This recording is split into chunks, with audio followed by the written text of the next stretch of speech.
Pues hola, buenas tardes, muchas gracias por estar con nosotros. La suerte está echada porque ya echamos a andar y ya no podemos parar hasta que esto termine. Yo no sé qué estoy viendo aquí, estoy viendo cosas blancas, estoy viendo cosas que se meten, interrumpen la, la, la visualización correcta de esto. ¿Cómo están ustedes? ¿Cómo están? Muchísimas gracias por acompañarnos nuevamente, sobre todo después de que ayer hicimos un amplio y rarísimo streaming de más de una hora, casi una hora, 20 minutos, sobre temas que yo quería que habláramos, que no quisieron ustedes hablar y eh, quieren hablar de, querían hablar de otras cosas, pero bueno, hablamos de ellas. Muchas gracias por acompañarnos, decía yo. Les recuerdo, por supuesto, que pueden seguirme en Twitter, @el nocturno, en Instagram, m_el nocturno, la web mauricioschwarz.com, que estamos viendo cómo trasladar los blogs, los antiguos blogs y los nuevos hilos de Twitter, trasladarlos a la página, a ver si la visitan, porque nadie parece interesado en visitar la página web, me parece peculiar. Luego está el correo electrónico rvdsqs@gmail.com, que me reclaman que es muy complejo, pero es el rey va desnudo, cosas que sabemos está en animación suspendida, pero algún día sabremos qué hacer con ellos. Y por supuesto, muchas gracias a todos nuestros Patreons, tenemos 30 y tantos Patreons en este momento, que con €1 al mes, con 2, con 5, con 10 euros al mes, algunos con 30, muchas gracias, ayudan a que este canal siga haciéndose, siga produciéndose y siga planteándose nuevas cosas que hacer. Ahora que tenemos más de 100,000 suscriptores y que estoy esperando que a ver si YouTube dice, ay, tienes 100,000 suscriptores, te vamos a mandar el botón famoso. Y si no me lo mandan tampoco pasa absolutamente nada. Yo sé que tengo los 100,000 suscriptores y eso es lo importante. Entonces quería yo empezar hoy con algunas cosas que se han quedado pendientes tanto del correo del Rey va desnudo como del chat de la semana pasada, y no digo el chat de ayer, porque el chat de ayer era enormemente caótico y al mismo tiempo espectacularmente divertido. Mira nomás, está todo por aquí. Bueno, entonces,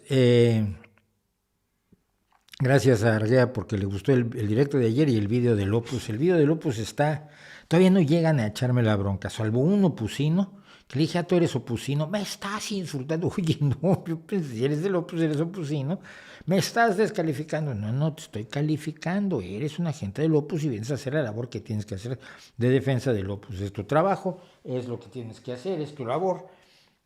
La mascarilla que tengo y se levanta, sale volando la mascarilla, y como es negra puede parecer un murciélago y alguien se va a asustar. Bueno, ando tonto y no me hagan muchísimo caso, pero háganme caso en lo más que voy a decir. Algunas preguntas del Rey va desnudo, cosas que sabemos de la semana pasada. Me preguntaba Vlad Mort, el derecho a portar armas. ¿Cree que mientras se mantenga un control estricto y unos exámenes psicológicos previos puede servir para la protección personal? Si tienes una sociedad sana y una buena policía, no. Si tienes una sociedad absolutamente sana, no, porque no tienes por qué protegerte, porque no tienes miedo que nadie traiga una pistola. Lo que me pasa aquí a mí, yo vivo en una de las ciudades más seguras de España.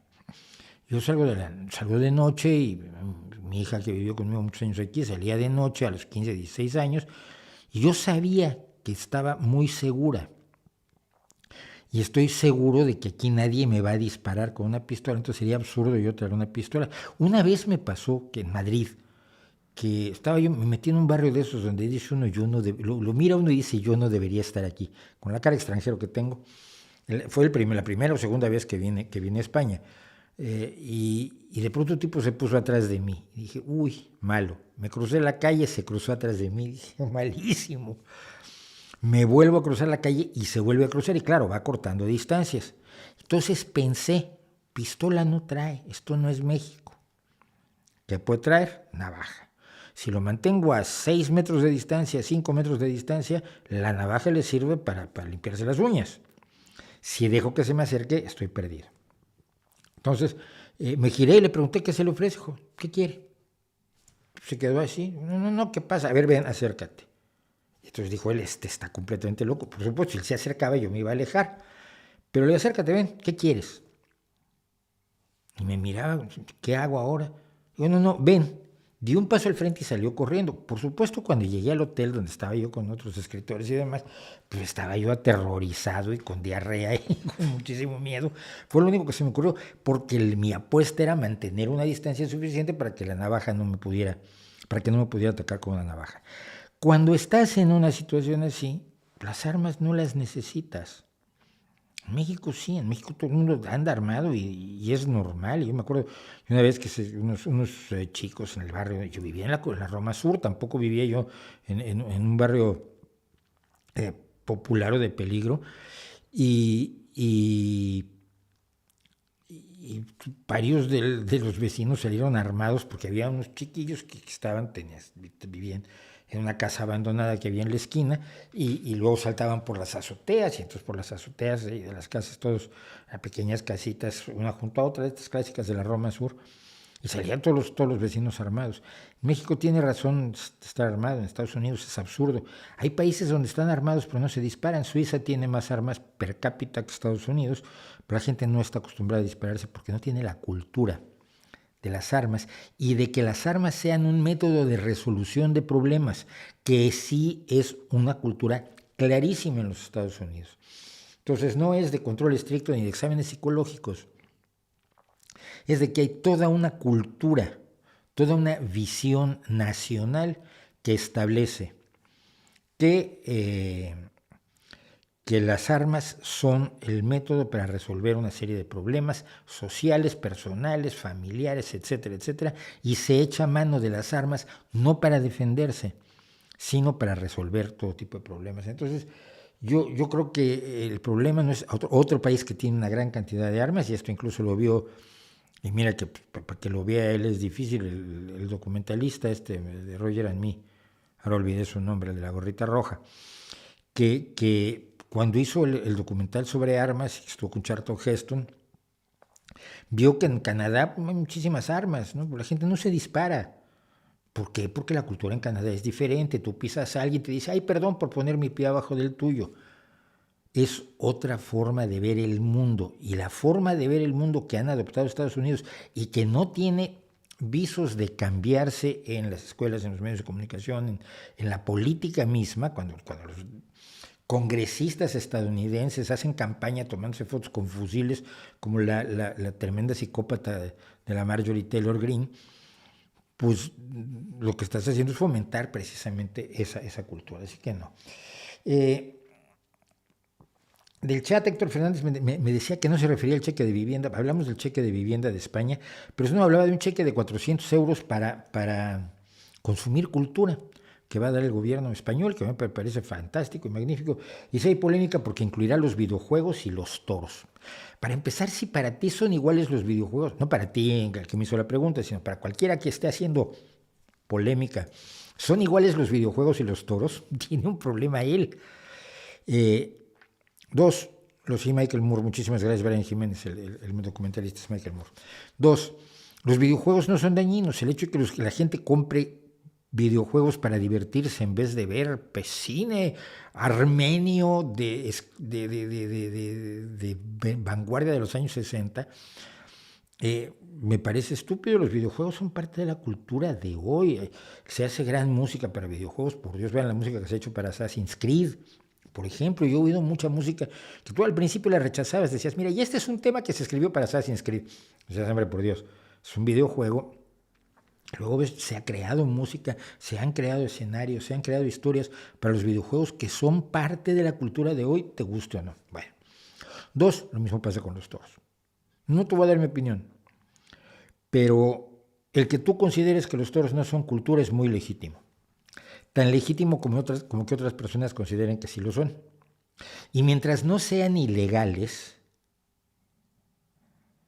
¿por qué se tendría que impedir que la gente gastara su dinero, sea un subsidio gubernamental, o sea que se lo gane o se lo encuentre en la calle, que se lo gaste en una actividad que no solo es legal, sino que está reconocida como patrimonio nacional, cultural, por el gobierno español, por el Congreso de los Diputados?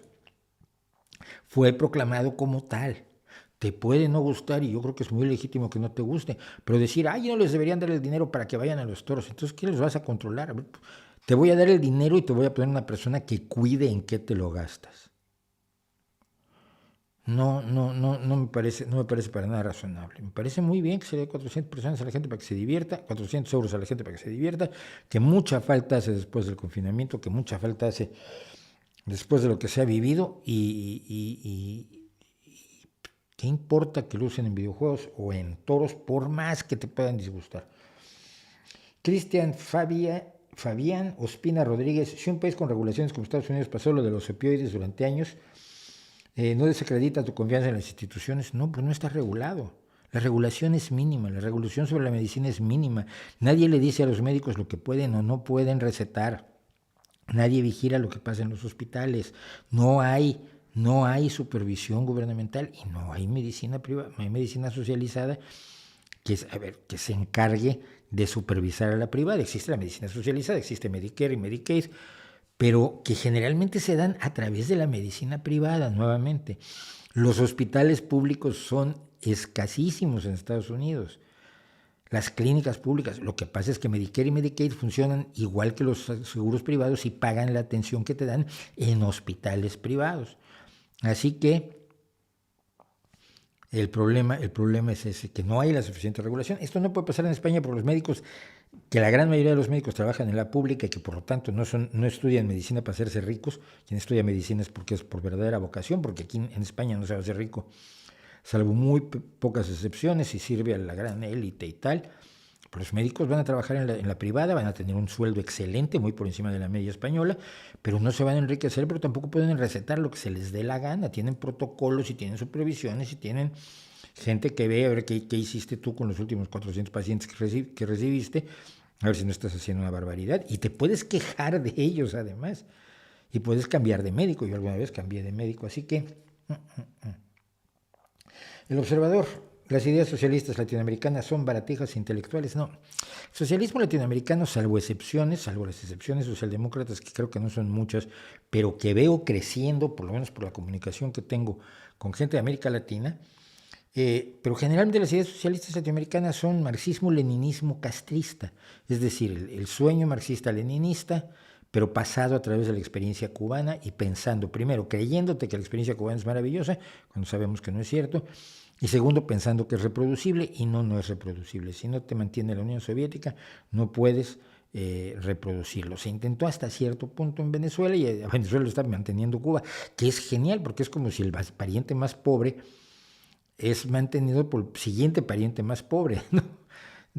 Es un poco absurdo.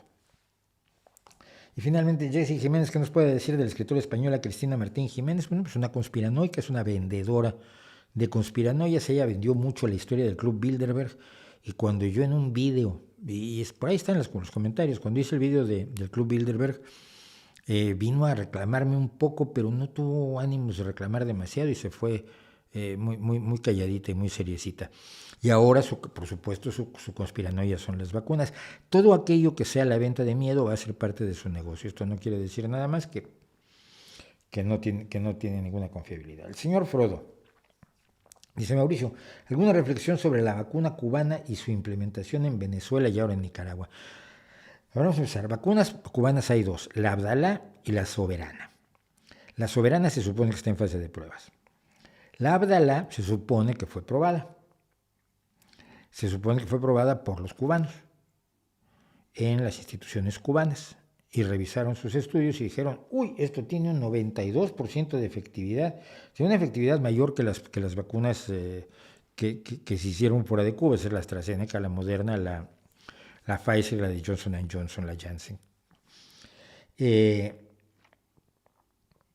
por cierto, la vacuna Sputnik ahora parece que fue un resultado de espionaje en el Reino Unido para robarse el procedimiento de la vacuna AstraZeneca. Entonces, en este caso, la Sputnik sería un clon de la AstraZeneca. Y no es extraño que Rusia se ande robando de todos, y se robó la bomba de hidrógeno, y se robó la bomba atómica, y se robó todo lo que pudo. Y que hay espías rusos trabajando por el mundo, entonces no es raro. Pero bueno, Cuba, la vacuna cubana no es de ARN mensajero, es de otro sistema de selección de proteínas, pero el hecho es que solo tenemos la información de Cuba respecto a que está muy bien la vacuna.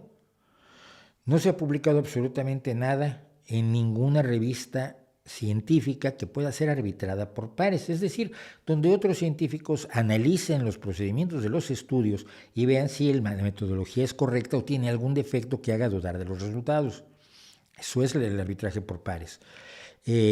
No está replicada, no está valorada por ninguna organización internacional, sea la Organización Mundial de la Salud, la Agencia Europea del Medicamento, la Agencia del Medicamento y de los Alimentos y Medicamentos en Estados Unidos, nada. La vacuna cubana la recibes porque dicen los cubanos que funciona. Y como sabemos que muchas cosas que se dicen en Cuba se dicen por motivos ideológicos, hay razones para dudar. No quiere decir que forzosamente sea mala. Cuba tiene una gran experiencia, el Instituto Carlos Finlay tiene una gran experiencia haciendo vacunas. Simple y sencillamente hay motivos para dudar porque no hay datos, porque Cuba no ha dado los datos, ni siquiera, ya no te digo publicar los estudios en una revista arbitrada por pares, una revista científica, como se hace en todos los demás casos, como se ha hecho con todas las vacunas, sino que ni siquiera ha liberado los datos sobre los cuales los distintos organismos cubanos han dicho, esta vacuna es buenísima. ¿Por qué se implanta en Vietnam? ¿Por qué se implanta en Venezuela? ¿Por qué se implanta ahora en Nicaragua? Pues por motivos meramente ideológicos, y eso también es preocupante. Venezuela, y esto es cierto, el dinero, 10 millones de dólares que eran de dinero de la COVAX, de la iniciativa europea para llevar la vacuna a países que no pueden pagarla, y que siendo insuficiente, ya lo he dicho, por lo menos Europa lo está haciendo, Estados Unidos no lo está haciendo, Japón no lo está haciendo, otros países no lo están haciendo. Europa ha tenido la iniciativa de crear un fondo para comprar vacunas para los países más necesitados. Y un banco suizo, durante un tiempo, durante un mes o así, o dos, bloqueó los fondos destinados a Venezuela, lo cual era un escándalo. Y esto fue lo que usó Maduro para justificar el uso de la vacuna Abdala. Pero los fondos ya se liberaron, ya están el dinero de la vacuna, de vacunas COVAX, y ya pueden comprar vacunas de otras, pero no las están comprando en Venezuela.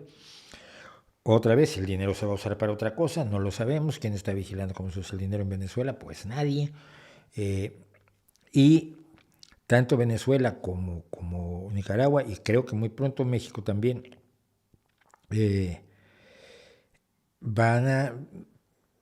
están haciéndolo porque si es de Cuba es bueno, porque Cuba es un país socialista, en teoría, un país pretensamente comunista, con fallos horrorosos, pero como Cuba es Cuba, seguramente todo lo que sale de Cuba está muy bien. Y eso me parece muy preocupante porque hay que recordar que al inicio de la pandemia, lo que hizo el gobierno cubano fue repartir entre la población cubana una presunta vacuna homeopática llamada Prevengovir, que no servía absolutamente para nada y que colaboró a que la pandemia golpeara muy fuertemente al pueblo cubano. El otro problema es que los datos sobre los efectos de la pandemia sobre el pueblo cubano tampoco los tenemos, tampoco son fiables, porque todos los únicos datos que hay son los que da el gobierno. Cuando los únicos datos son los que da el gobierno y no se puede revisar externamente por distintos medios, como se hace en otros países, hombre, ¿cuál es el excedente de muertes? ¿Cuántas muertes por COVID está reportando el gobierno? ¿Y cómo se explica la diferencia? Pues siempre hay diferencia. Pues eso no lo puedes ir a hacer en Cuba, porque como en Cuba te vayas tú a investigar por tu cuenta y riesgo, te ponen en un avión y te sacan de allí rapidísimamente. Al menos no te fusilan como en Corea del Norte, pero... Entonces, hay controversia, yo creo que la controversia es razonable, y al no estar validado por nadie más que por ellos mismos, yo también tendría miedo, tendría preocupación porque no sabemos si algún dato fue retorcido, mejorado, sesgado, dar 2% más, porque lo dijo el señor secretario del Partido Comunista Cubano. Igual son maravillosas las vacunas, no digo que no, pero bueno. Luego, Pavel Leudave me preguntaba algo, dice, ¿qué tan real será el apoyo a Obrador en las redes sociales? Quisiera pensar que son mayormente bots, me asusta que exista tanta gente carente de sentido común. No, yo creo que hay una enorme cantidad de gente que sigue apoyando a López Obrador porque le han apostado. Y es lo que yo decía en el vídeo previo a este streaming. Lo decíamos, la gente le apostó todo. Soportó a Salinas, soportó a Cedillo, soportó a Fox, soportó a Calderón, soportó a Peña Nieto. Es un país golpeado brutalmente por una serie de gobernantes entre ineptos, estúpidos y malévolos. Entonces la gente le apostó todo a López Obrador y a 3 años de esto, 3 años de su toma de posesión, que se cumplen dentro de mes y medio, decir nos vio la cara, pues es muy difícil. Se llama el síndrome de la vida perdida eso. Cuando tú le apuestas tanto a una creencia, a una convicción política, ideológica, religiosa, incluso deportiva, pues es muy difícil. Decía Mark Twain que es más fácil engañar a la gente que hacerle reconocer que ha sido engañada. Y esto lo vivimos quienes trabajamos en el mundo del pensamiento crítico. Nos enfrentamos a personas que dices tú, pues que es clarísimo que te han engañado. No, no, no, no, no. No puede ser, no puede ser porque tienes una apuesta emocional personal invertida en el triunfo de López Obrador. Ya no es solo la ideología, no es solo la idea de que quieres que el país esté mejor, la idea de que eres muy buena persona, etcétera. No, es que tu autoestima la has puesto en el voto por López Obrador. Entonces yo creo que hay muchísima gente que sigue siendo enormemente fiel a López Obrador y conozco a varios. No todos son cínicos, creo que algunos están haciendo un ejercicio de cinismo, sobre todo en cargos que están cobrando en el gobierno y que antes se decían de izquierda. Creo que hay un ejercicio ahí de indecencia escalofriante. Pero en la calle, muchísima gente quiere que, a ver, muchísima gente creía en todos los presidentes, muchísima gente ha creído en todos los gobernadores, muchísima gente ha creído en todos los presidentes municipales, muchísima gente ha creído en todos los líderes sindicales corruptos. Yo llegué a ver las filas de personas que iban a pedirle algo a Joaquín Hernández Galicia, la quina, que fue líder durante muchos años del sindicato petrolero en México, que tenía su casa ahí en Tampico, y la gente a las 5 de la mañana formaba cola y le iba a decir, oiga, don Joaquín, es que no tengo casa, oiga, don Joaquín, es que necesito para la escuela de los niños, oiga, don Joaquín, es que no me han ascendido en tantos años en Petróleos Mexicanos. Y este despachaba como un rey y decía, sí, no, y denle a este, ¿cómo? Quiero un coche, ¿cómo quieres coche? ¿Tienes casa? No, todavía no tengo casa, entonces no, denle un crédito hipotecario y cuando pague la casa vienes y te doy un coche. Así funcionaba un líder sindical y había gente que moría por Joaquín Hernández Galicia, por la quina, que cayó en desgracia precisamente porque los petroleros votaron por Cárdenas y no por Salinas en las elecciones de 1988. Pero, dicho eso, sí, muchísima gente está a favor del López Obrador, pero ahí sigue habiendo un ejército de trolls que básicamente creo que controla Cuevas o lo controla el Fisgón desde el partido, o sea, no sé si lo controla la presidencia o lo controla el partido, pero cada vez que yo suelto algo sobre López Obrador, llegan 20 personas o 30 con estos nombres que sabes que son de cuenta comprada. Ponchito 142318, que son cuentas de 2012, de 2013, de 2015, pero con 3 seguidores y que han soltado 200 tweets y todos los tweets son en defensa de López Obrador. Pero son cuentas compradas que maneja alguien de tipo el ejército de los 50 céntimos que se llama en China. O sea que son personas que mandan mensajes con distintas cuentas a sueldo del gobierno chino, en este caso para exaltar las maravillas del gobierno chino, en el caso de Rusia, por ejemplo, para influir en las elecciones de otros países y en las percepciones de otros países. Y clarísimamente hay ejércitos de trolls que manejan muy pobremente las instancias cercanas a López Obrador. De eso sí estoy bastante seguro. Pero esto enlaza con un fenómeno de la mentira que a mí me tiene preocupado. A ver, ¿la mentira es normal en política? Sí, exageras un poco, prometes cosas que sabes que no puedes cumplir. Por ejemplo, cuando Pablo Iglesias prometía que se iba a hacer a derogar la reforma laboral en España, y creo que en el PSOE también lo hicimos. Se va a derogar la reforma laboral. No puedes derogarla porque por las características que tiene necesitas votos que no tienes para establecer otra ley, porque una ley no la puedes derogar y dejar un vacío legal, entonces tienes que primero redactar otra ley que sea distinta y que sea supuestamente mejor que la que estás derogando, y luego necesitas los votos para derogarla, y esos votos no los tienes. Entonces, como no los tienes, contarle a la gente que lo vas a hacer es, digamos que no ser muy fiel a la verdad. Pero hay de mentiras a mentiras. Yo llegué a un mitin que dio Trump el sábado pasado, me parece que fue, y donde le estaba diciendo a la gente que Joe Biden le había dicho a los inmigrantes: vengan, he abierto las puertas, y que estaban abiertas las puertas de Estados Unidos para todos los inmigrantes. Bueno, no es cierto. Joe Biden nunca dijo eso. Y ciertamente no están abiertas las puertas, como pudimos ver en las desagradables fotografías de la persecución de migrantes haitianos que habían cruzado desde México hacia Estados Unidos. Cuando a ti te persiguen con caballos de esa manera, no están las puertas abiertas, ¿no? Ni mucho menos.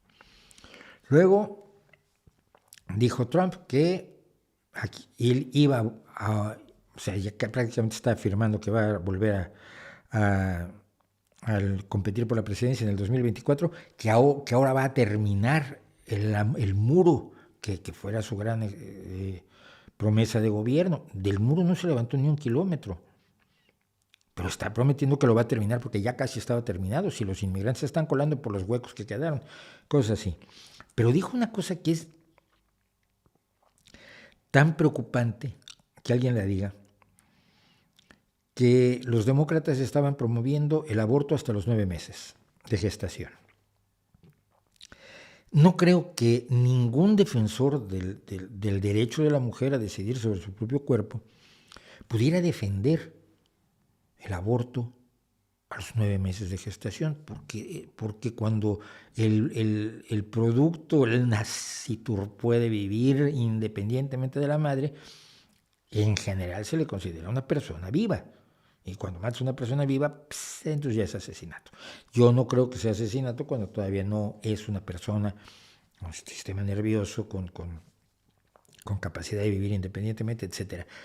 Pero cuando tú le dices a la gente que un niño el día antes del parto lo pueden abortar y matarlo, la gente se horroriza, y tú veías a la gente en el mitin de Trump diciendo: Dios mío, esto es terrible, hay que salvar a los niños, vamos a votar por los republicanos. Y esa gente se está creyendo este tipo de mentiras. El nivel de la mentira y de la desvergüenza demagógica ha llegado a un nivel, perdón, ya no sé lo que digo. El nivel ha llegado a cotas verdaderamente espectaculares, increíbles. Cuando Europa aplaudió, con la Comisión Europea aplaudió el manejo de España de la crisis económica, inevitable producto de la pandemia, y no es producto de que sea un gobierno socialista o que sea un gobierno de lo que sea. Todos los gobiernos han tenido dificultades económicas debidas a la pandemia, se detienen muchísimos procesos productivos y todos perdemos y todos sufren. Cuando se aplaudía la gestión española, al mismo tiempo Pablo Casado estaba diciendo que el PSOE había hundido en un desastre a España porque no había gestionado absolutamente nada bien, porque el dinero no estaba llegando, los fondos europeos para la recuperación que se han estado distribuyendo, y que España estaba en los peores lugares de países comparables en cuanto a la recuperación económica post-pandemia. Y tú ibas y buscabas los datos. Y los datos decían lo contrario: España estaba en tercer, cuarto, quinto lugar, magníficamente posicionada. Se habían hecho bien las cosas. A ti te pueden caer muy gordos tus gobernantes, pero cuando hacen bien las cosas dices: oye, mira, gracias, porque el beneficiado soy yo como ciudadano. Pero el beneficiado no es Pablo Casado, porque tiene entonces menos posibilidades de gobernar, y lo que le interesa es gobernar. decir que a los inmigrantes se les dan miles de euros al mes, mientras a tu abuelita se le dan 400, que es una mentira de los nazis de Vox. Decir que se están abiertas las puertas a la inmigración, que también lo ha dicho Vox respecto de España. Decir cualquier mentira para aterrorizar a la gente se ha vuelto absolutamente legítimo. Y yo creo que esto debe ser atacado. Lo único que me da un poco de esperanza en ese sentido, y lo veía yo hoy, apenas hace 3 o 4 horas, veía yo que en Chequia, en la República Checa, acaban de vencer al primer ministro populista, que se consideraba absolutamente invencible, como se considera invencible a Lukashenko en Bielorrusia, o se considera invencible a Víctor Orbán en Hungría. Se hizo una coalición en defensa de la democracia, de gente con ideología totalmente diferente, pero cuyo compromiso era luchar contra el populismo y defender un proceso democrático legítimo, que es precisamente lo que el populismo trata de romper. Trata de tener una democracia a modo donde pueda controlar las elecciones y decidir quién gana, aunque se hagan los movimientos como si estuvieras haciendo elecciones pero sin hacerlos, que es lo que ha pretendido hacer Donald Trump al intentar robarse las elecciones de 2020, y es lo que se prevé que vaya a ser en 2024, no importa cuántos votos gane, sean 3 o sea la mayoría, da igual. Al día siguiente de la elección, Donald Trump se va a proclamar triunfador y puede dar el golpe de Estado que no consiguió dar en Estados Unidos fines del 2021, fines del 2020, principios del 2021, incluida la insurrección del 6 de enero. Pero de pronto en Checoslovaquia, sí, perdón, pero yo viví siempre en un país, había un país que se llamaba Checoslovaquia, que ya no existe, la República Eslovaca y la República Checa. En la República Checa, en Chequia, se ha logrado con una coalición vencer al populismo. Yo no creo que sea una coalición parecida a la que están haciendo en México, porque en México todos ahí son los malos, son los tan malos como los otros, pero creo que coaliciones así, coaliciones arcoíris, comprometidas con la democracia antes que con el poder, es la única forma que tenemos de enfrentar a estos populistas y a la mentira, a las enormes cantidades de mentira que nos están ofreciendo. Voy a hacer 2 minutos de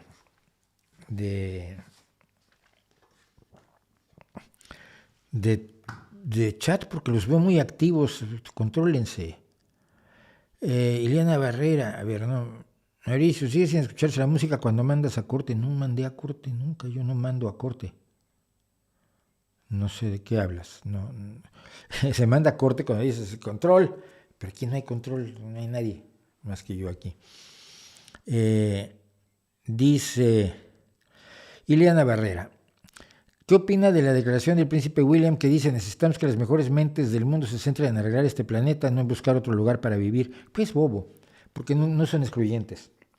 No estamos buscando otro lugar para vivir, estamos buscando otro lugar donde estar, pero no vas a trasladar a la humanidad a Marte o a Io o a Europa o a una estación espacial. Es absurdo, pero necesitamos hacerlo. Y eso no implica que muchas de las mejores mentes, la mayoría están preocupadas por hacer de este planeta un mejor planeta, sin embargo que no lo hacen en los términos en que quieren aquellos que salen más en los medios. Saludos desde Ho Chi Minh, Carlos García, saludos, ese es nuestro mexicano en Vietnam.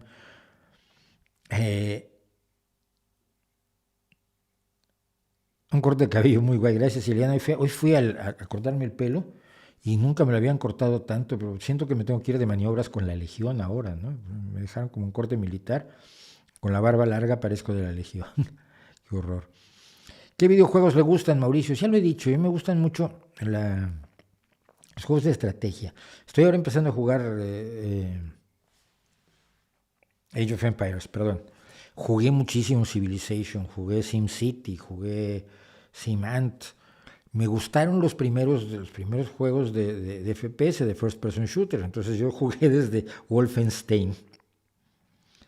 Todo lo que ustedes están disparando ahora en World of Warcraft y en en Fortnite y demás, empezó con Wolfenstein.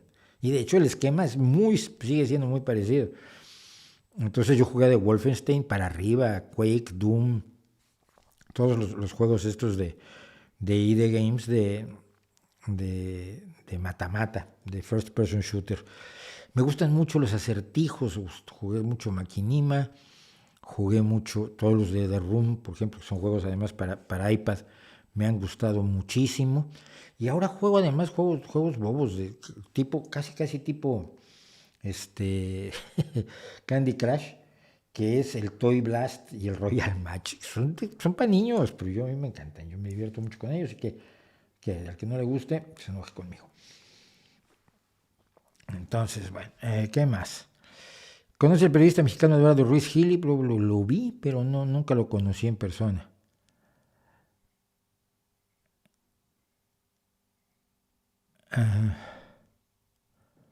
Los dentistas en España sí se han hecho ricos y es parte de la medicina. Sí, el problema es que no se ha conseguido que la atención dental, la atención visual y la atención de salud mental sean parte de la sanidad española, y no se ha conseguido por una razón muy sencilla, porque no hay recursos para hacerlo. Sin embargo, curiosamente precisamente me llegó hace unos días una carta para hacerle una revisión general a mi hijo, que incluye obturaciones en caso que tenga caries. No las tiene porque fue a ver a un dentista hace unas pocas semanas, pero el problema es ese, el problema es que para dar atención dental, para dar atención de la vista y para dar atención de salud mental en toda la extensión que es necesario, se requieren unos recursos que no hay. Gran parte del presupuesto español se va a la sanidad pública, pero para obtener más se necesitaría aumentar los impuestos a los más ricos, y ahí es donde los más ricos se enojan muchísimo. ¿Has hecho algún vídeo sobre el coaching? No, lo voy a hacer algún día. Gracias, César Brito, por el corte de pelo. Llevo toda la tarde viendo tus vídeos. Pido cita al psiquiatra, sí, o que el psiquiatra pida cita contigo rápido. Rápido. En Vietnam la gente rechaza todas las vacunas que sean chinas, rusas o cubanas. La gente en Vietnam es inteligente. Eso demostraron, por eso le ganaron la guerra a Estados Unidos, yo creo. Julio Verne o H.G. Wells, ¿quién crees que fue el padre de la ciencia ficción? Mauricio, ninguno de los dos. La ciencia ficción no tiene padre, tiene madre, se llama Mary Shelley. Mary Shelley es la primera persona, profesional de la literatura que toma un hecho científico que es el galvanismo, los movimientos espásticos que se provocan en una pierna de rana muerta con la electricidad, y los experimentos que se hacen alrededor de ese descubrimiento de Galvani, y los aplica a una creación literaria donde especula sobre las posibles consecuencias de ese descubrimiento científico. Esto lo argumentó maravillosamente Isaac Asimov, y yo estoy totalmente de acuerdo con él. La ciencia ficción tiene una madre, es Mary Shelley, punto. Luego vienen H.G. Wells, que es mucho más especulativo, Julio Verne, que es mucho más estricto científicamente, es más de ciencia ficción dura, por cuanto que siempre se asesoró. Luego la gente, yo me acuerdo cuando fuimos a la Luna, cuando el hombre fue a la Luna, Estados Unidos fue a la Luna, había gente que se asombraba de la precisión de muchos de los cálculos de Julio Verne en el libro de la Tierra a la Luna. Y lo que se descubría era que se había asesorado con físicos, y sin embargo se había equivocado al usar un cañón para disparar a sus viajeros a la Luna. La aceleración súbita de un cañonazo hubiera convertido en picadillo, en tortilla, en la parte inferior de la cápsula espacial, de la bala de cañón con la que los disparaban. Y el que se da cuenta de esto, por cierto, es Konstantin Tsiolkovsky, que calcula que al momento del cañonazo lo que tienes ahí es hamburguesa de los tres integrantes y el perro, creo que llevaban un perro, de los tripulantes y el perro. Y entonces Tsiolkovsky calcula, es el cálculo, se llama la fórmula del cohete. Tsiolkovsky calcula cuáles deben ser las aceleraciones que pueda resistir un ser humano y a qué velocidad se debe llegar para poder salir de la Tierra, la velocidad de escape, etcétera, etcétera. Y eso todavía, esa fórmula de Tsiolkovsky todavía se usa en los cohetes que lanzan a la gente al espacio, como ayer lanzaron al comandante Kirk, al comandante James T. Kirk, en la persona, por supuesto, del actor que lo interpreta, que fue muy emocionante verlo regresar, además un hombre de 90 años, que es en la actualidad William Shatner, y a los 90 años se ha convertido en la persona más mayor en viajar al espacio, lo cual quiere decir que yo todavía tengo 24 años para poder un día ir al espacio. Que hable de la estafa del magnesio, vitaminas Herbalife similares algún día. En Vietnam todas las vacunas que se han aplicado son donaciones internacionales, es el programa COVAX. ¿Qué opinas de la regulación que hace el gobierno español a los alquileres en la nueva ley de vivienda? No lo sé, creo que es bueno, creo que hay abusos brutales en los alquileres, pero habría que ver en qué condiciones se da, y no he estudiado la ley de alquileres, lo siento. ¿Hay algún político de Unidos Podemos que le parezca razonable? Hay varios que se han ido, que me parecen razonables, pero no, en general a nivel político, por ejemplo, de los que se han ido, la gente de izquierda anticapitalista, los que venían de Anticapi y que ahora son gente que tiene puestos importantes de cargos de elección popular en Andalucía, y ahora empiezan a ser razonables porque se han desembarazado de la hemorragia ideológica tanto de Anticapis como de Podemos. Pero seguramente hay políticos serios y razonables en Podemos. Que no los conozca yo no significa absolutamente nada. Seguramente los hay razonables.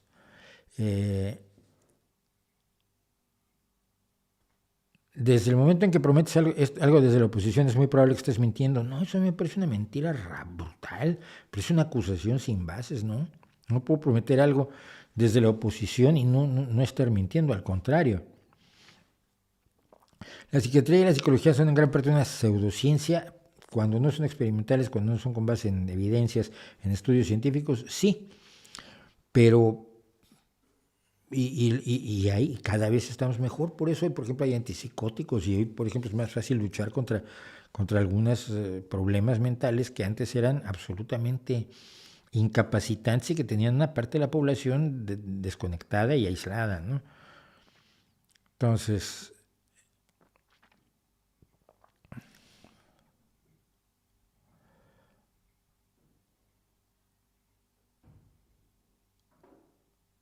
a ver, si cómo denunciar páginas que se dediquen, por ejemplo, a la pornografía infantil, a la policía. Tú tomas la página, tomas la regla de la página, vas a la policía y se la das. Punto. No se trata de denunciarlo en Internet. Internet no tiene autoridad ni poder. El poder lo tienen las autoridades, lo tiene la policía, y siempre que ves algo así en Internet, lo que tienes que hacer es ir a la policía.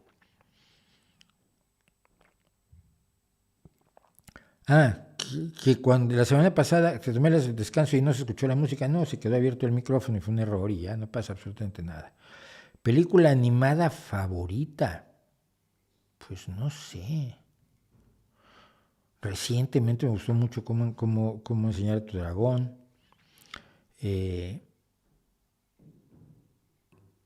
No sé, siempre fui muy fan de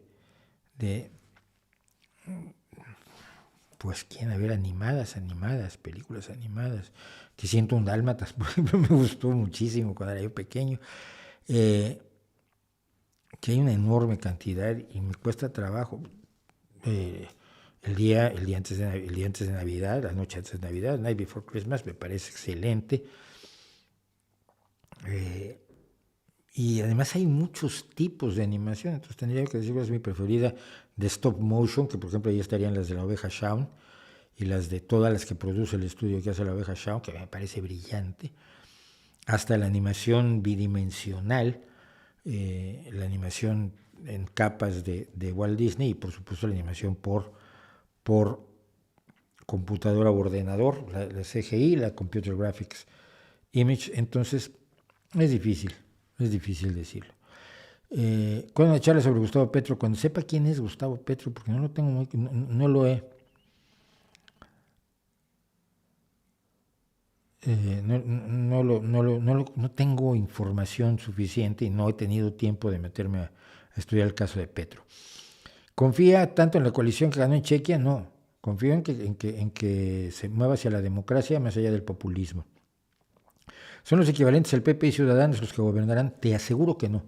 Te aseguro que no hay allí ni uno solo que crea que Francisco Franco, que el fascismo era mejor que lo que se está viviendo. Y en el PP sí hay gente que sigue viviendo el franquismo.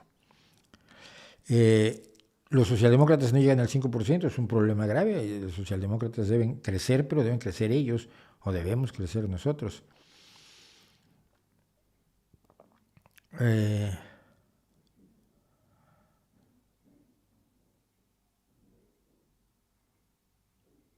Bueno, vamos a dejarlo aquí y vamos a hablar de una cosa. Me producen preguntas que me gustan, me hacen preguntas de música en el chat y entonces vamos a hablar. Me dice Tony Luis, ¿escuchaste a The Clash? ¿Qué te parecen? Me gustaba The Clash, me gustaba, no es de lo que más me gusta, pero me gustaba The Clash. ¿Has escuchado a Juan Luis Guerra? ¿Qué te parece su música? Escuché a Juan Luis Guerra, me gusta mucho lo que hace, me gusta ese tipo de merengue. Y luego chifló el tipo, se volvió un fanático religioso y eso como que siempre lo aleja a uno de sus ídolos. Tampoco era lo mejor de la música, digamos, tropical o relacionada con el mundo de la salsa y el mundo del... Siempre me quedé con ello y fue un error que dije el otro día, porque el otro día le atribuía yo que fuera grupo de merengue a la Sonora Ponceña y me dijeron, no, es grupo de salsa, vale. Pues que yo he oído a Celia Cruz y a Johnny Ventura y a Papo Luca con la Sonora Ponceña, me parecen muchísimo mejores, ¿no? Me gusta Juan Luis Guerra. Y luego Pavel Eudave me pregunta, ¿le gusta la música de Buddy Guy? Ahí sí has dado en blandito. Soy fan perdido de Buddy Guy. Me parece uno de los mejores guitarristas de toda la historia del blues y de buena parte del rock. Me parece un espectáculo extraordinario, me parece la vida misma del blues. Acaba de sacar un disco hace un año o algo así, un año y medio. Tienen casi 90 años y está sacando discos y, como dice, yo nací para tocar la guitarra. Ver a Buddy Guy en un concierto es una de las cosas que más quisiera yo, porque he visto muchos conciertos de él en vídeo. Y esos conciertos en vídeo, tú lo ves, cuando se inventó el transmisor remoto de la guitarra, cuando la guitarra se liberó, la guitarra eléctrica se liberó del cable aquel con el que todos los que tocamos alguna vez nos tropezamos, cuando se liberó de él porque pudo tener una unidad inalámbrica, lo que hace Buddy Guy es de locura porque se mete entre el público y es de los artistas que saben que la gente no se les va a echar encima y les va a pegar. Sí, lleva un tipo que le hace un poco de seguridad para que le haga espacio, pero se mete entre el público a tocar la guitarra y a jugar con la gente. Y alguna vez le vi una cosa maravillosa, se salió del estadio. Viene tocando la guitarra, pues tiene un transmisor evidentemente potentísimo, probablemente con retransmisores en medio. Se sale y hay un señor sentado en un banco fuera del estadio y se sienta con él, está tocando la guitarra. Le dice, ¿usted no es Buddy Guy? Pues fíjese que sí. Es un espectáculo maravilloso, canta lo que nadie, toca lo que nadie. Creo que hay muy pocos guitarristas que tengan la capacidad expresiva, no tanto el virtuosismo que lo tiene, sino la capacidad de contarte historias con el sonido de la guitarra y sin llenarte de notas la oreja. El blues no sirve para llenarte de notas. Y cuando alguien exagera y se pone a hacer una especie de riff de heavy metal en el blues, tú lo miras como diciendo, so what, ¿no? O sea, sí tocas muy bien, pero el blues no solo es de tocar muy bien, el blues es de transmitir. Y la capacidad que tiene de transmitir Buddy Guy con 4 o 5 notas, con la broma de ponerse la guitarra al revés y hacerla sonar contra los botones de la camisa. Crear sensaciones, emociones, experiencias sonoras con la guitarra, creo que hay muy pocos como Buddy Guy. Si no han oído a Buddy Guy, es una excelente oportunidad para oírlo. Y ya que estamos en eso, ya que estamos hablando de música, pues vamos a ver esto.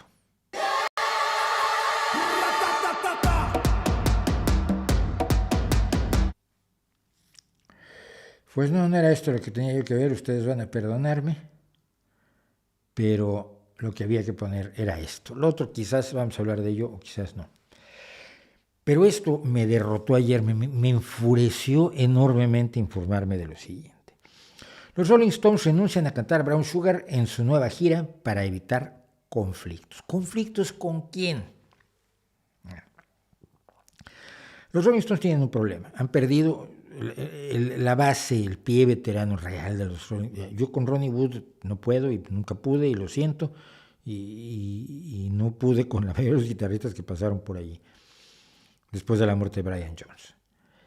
Pero el pie veterano eran Keith Richards, Mick Jagger y Charlie Watts. La muerte de Charlie Watts fue demoledora. Pero el grupo sigue adelante porque además Charlie Watts les dijo sigan adelante sin mí. Charlie Watts sabía que que tenía una probabilidad de morir, no que se estaba muriendo porque estaba supuestamente recuperándose cuando murió. Pero sí les dijo sigan adelante, o sea, los Rolling Stones no pueden parar. Tendrán que caer muertos todos en el escenario, lo que será una historia fantástica y enormemente cinematográfico. Pero tienen esta canción que tocan, creo que es de 1970, que se llama Brown Sugar, azúcar morena. El azúcar es femenino, no es azúcar moreno, como creen algunos. El azúcar sigue siendo femenino, aunque se le ponga el masculino para no decir la azúcar. El águila es femenino y el azúcar también. Y algunas personas se han dado cuenta, porque son de un astuto que tira de espaldas, que Brown Sugar habla de barcos esclavistas que van a las plantaciones de algodón y venden a sus esclavos, y entre ellos venden a una chica. Y pasa por la historia de que las mujeres, cuando se les compraba como esclavas, no era solamente para que trabajaran en el campo o en la casa, sino que servían para satisfacer otras, digamos, urgencias más inmediatas que podían tener sus dueños o los hijos de sus dueños. Es decir, eran objetos sexuales en el sentido más preciso de objeto sexual. Y la canción toca este tema y entonces algunos sienten que es ofensiva. Y con los ofendiditos topamos, y como dijo, además le encargan que lo explique esto a Keith Richards, y eso está muy mal, porque dijo que van a dejarla de cantar porque no quieren meterse en un lío con toda esta mierda. Es claro, cuando le encargas a Keith Richards que explique una cosa, la diplomacia no va a aparecer en el horizonte para nada. Keith Richards es una bestia. Es maravilloso músico y es un maravilloso guitarrista y es el tipo al que mejor se le ve una guitarra colgada del cuello. Todos los guitarristas quisieran ser Keith Richards cuando tiene la guitarra cortada. Parece que nació con ella puesta. Pero es el tipo de gente que cuando ve que un fan se sube al escenario y va sobre Mick Jagger, se quita la guitarra y le da al fan con la guitarra, casi lo mató. Me acuerdo que además su explicación ante el juez, cuando le dio al fan que se acercaba a Mick Jagger, le dijo el juez, ¿por qué le pegó? Y dijo, estaba en mi escenario. Y de allí no salió Keith Richards. Bueno, Keith Richards explica que no quieren tener nada que ver con toda esta mierda del wokismo, del posmo, y del tratar de ver lo malévolo en donde no lo hay, o de tratar de negar el pasado y decir, no vamos a hablar de la esclavitud, porque la esclavitud existió y porque no nos podemos dar cuenta que somos una sociedad mejor si no partimos de la base de que teníamos experiencias horrorosas, que la esclavitud existió en Estados Unidos y existió en América, y que la esclavitud existió y que los aztecas esclavizaban a sus vecinos, y que los españoles primero esclavizaron a los indios, luego les dijeron que no, que los indios eran buenas personas, que mejor esclavizaran negros, y entonces empezó a llevar a las colonias a negros de la costa occidental africana, hasta que ahora vamos a emanciparlos, y en el siglo XIX con las independencias se emancipa a los esclavos, pero tenemos que estar conscientes de lo que era la esclavitud, tenemos que estar conscientes de todas las partes horribles de la esclavitud y no puedes borrarlas. Que nadie les dijo a los Rolling Stones que hicieran esto, pero tienen miedo. Y fíjate, esa es una de las formas más perversas en que la censura puede trabajar para controlarnos a todos. No necesitan decirte que no hagas ciertas cosas. Tú ya sabes que no debes hacerlas o te van a linchar.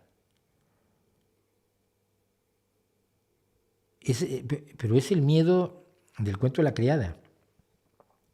Es el miedo que tenían los esclavos. Es el miedo que tiene la gente en Corea del Norte. Yo veo mucho a algunas personas, algunos disidentes de Corea del Norte que han salido y cuentan las historias. Y dicen, ¿por qué la gente no dice no? No se plantean siquiera decir que no cuando el gobierno les exige que hagan determinadas cosas. A mí me parece de lo más preocupante que los Rolling tengan que hacer esto cuando son quienes son y tienen pasados los 70 años todos y ya cerca de los 80. Charlie Watts tenía 80 cuando murió. Vamos a ver la letra. Barco esclavista de la Costa de Oro a los campos de algodón, vendida en el mercado de Nueva Orleans. El esclavista Skydog sabe que le va muy bien, escúchalo azotar a las mujeres alrededor de la medianoche. Azúcar morena, ¿cómo es que sabes también? Azúcar morena como debería hacerlo una mujer joven. Los tambores suenan fríos, la sangre inglesa se calienta, la señora de la casa se pregunta cuándo va a parar. El sirviente sabe que lo está haciendo bien, deberías haberlo escuchado alrededor de la medianoche. Azúcar morena, ¿cómo es que bailas tan bien? Azúcar morena como debería hacerlo una chica negra. Apuesto a que tu mamá era la reina de las carpas y todos sus novios tenían solo 16. No soy un chico de escuela, pero sé lo que me gusta. Deberías haberlos oído a la medianoche. Es un escándalo que defiende el racismo, la esclavitud, que disminuye a las personas de color oscuro, de piel oscura, que ofende a los descendientes de los esclavos. ¡No! Pero vamos, necesitas tener el cerebro lleno de detritos en un estado de putrefacción absolutamente hediondo para ver esta letra y decidir que está o exaltando o defendiendo instituciones repugnantes o que está disminuyendo a las personas que sufrieron la esclavitud. Yo de verdad no los entiendo. Y esto lo hemos visto. A mí me pasó hace no mucho tiempo, precisamente con respecto a que viene ahora Halloween, y entonces los del Día de Todos los Santos, se ponen bien pesados. Pero una mujer en un Twitter en Estados Unidos diciéndole a la gente que no se vistiera de Catrina, porque eso era la cultura de los mexicanos y no tenían por qué tocarla, que era ofensivo y apropiación cultural. Yo le mandé un tuit diciéndole, oye, ¿puedes saber como mexicano que soy quién te nombró a ti la defensora de mi tradición cultural? Porque mira, a mí me gusta mucho que la gente se vista de como le dé la gana, que no es una Catrina, por cierto, la Catrina es la calavera que dibujó la garbancera, que dibujó Posada y que luego convierte en la Catrina Diego Rivera en su mural de Sueño de una tarde de verano en la Alameda Central o algo por el estilo, el nombre que nunca me he sabido aprender. Pero yo no tengo ningún problema en que la gente se disfrace como le dé la gana. Es que no se deben pintar la cabeza, la cara como calaveras. No se hacía en México cuando yo era chico, esto tiene pocos años. Y luego tampoco se hacía el desfile, pero como los mexicanos vieron el desfile en una película del 007, dijeron, bien, vamos a hacer un desfile. Así se crean, así se modifican las tradiciones, así se alimentan las tradiciones de distintas culturas unas de otras. Ninguna es pura como las razas puras que algunos quieren. ¿Qué me dices tú? ¿Qué te indigna a ti de lo que estén haciendo con lo que crees que están haciendo con la cultura mexicana y con lo que tú crees que es la cultura mexicana? ¿Qué tal que le paras? No, se enojó mucho conmigo, creo, pero no me contestó, pero sentías que estaba muy contenta con que yo le dijera que, oye, no te metas. Si logran los woke y los posmodernos y los defensores de la irrelevancia, del idealismo, de la del relativismo en todo, si logran atemorizarnos, nos ponemos las cadenas nosotros solos. No necesitan hacerlo ellos, y eso debería preocuparnos mucho. Yo, por supuesto, empecé a compartir una versión, una de las interpretaciones de Brown Sugar en vivo de los Rolling Stones en Twitter para que se enojen los woks, y si ustedes quieren hacer el favor, pues adelante. Vamos también a compartir mucho Brown Sugar de los Rolling Stones. Y mientras tanto yo me voy un segundo a servirme más Coca-Cola y esas cosas, y volvemos.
Bueno, estamos de regreso.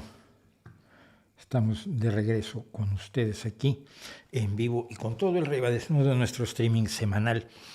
Hay una cosa interesante, porque creo que vale la pena corregirla, aclararla, que dice, Ricardo Bedoya me dice, se contradice porque critica a López Obrador porque le da a la gente para que gaste el dinero. Sí, porque es lo único que hace. A ver, un estado como el español tiene sistemas de salud, tiene educación gratuita para todos, tiene apoyos para las personas que son dependientes, para que quienes cuidan a las personas dependientes tengan un apoyo, porque luego la gente se dedica a cuidar a alguien que es paralítico, que tiene un problema grave de Alzheimer o de inmovilidad, y entonces esas personas dependientes dependen precisamente de un pariente o de un amigo, y entonces el Estado también entra allí. Hay un esquema de pensiones satisfactorio, enormemente remunerativas en España. Para los pensionistas nunca van a pensar que son suficientes, obviamente las pensiones, pero una buena pensión te permite vivir bastante bien en España. Cuando la pensión que le dieron a mi madre en el Seguro Social, el Instituto Mexicano del Seguro Social, no alcanzaba ni para chicles. Ahí la tuve que mantener yo hasta el último día de su vida porque su jubilación no sirvió para que tuviera una vejez tranquila. Bueno, hay electricidad en toda España, hay cobertura telefónica en toda España, hay agua potable en toda España, hay una policía decente en toda España, hay seguridad en España. Y esto, ojo, tiene muchos problemas el país. No quiero plantearlo como España es el... No, pero comparando, las comparaciones son odiosas.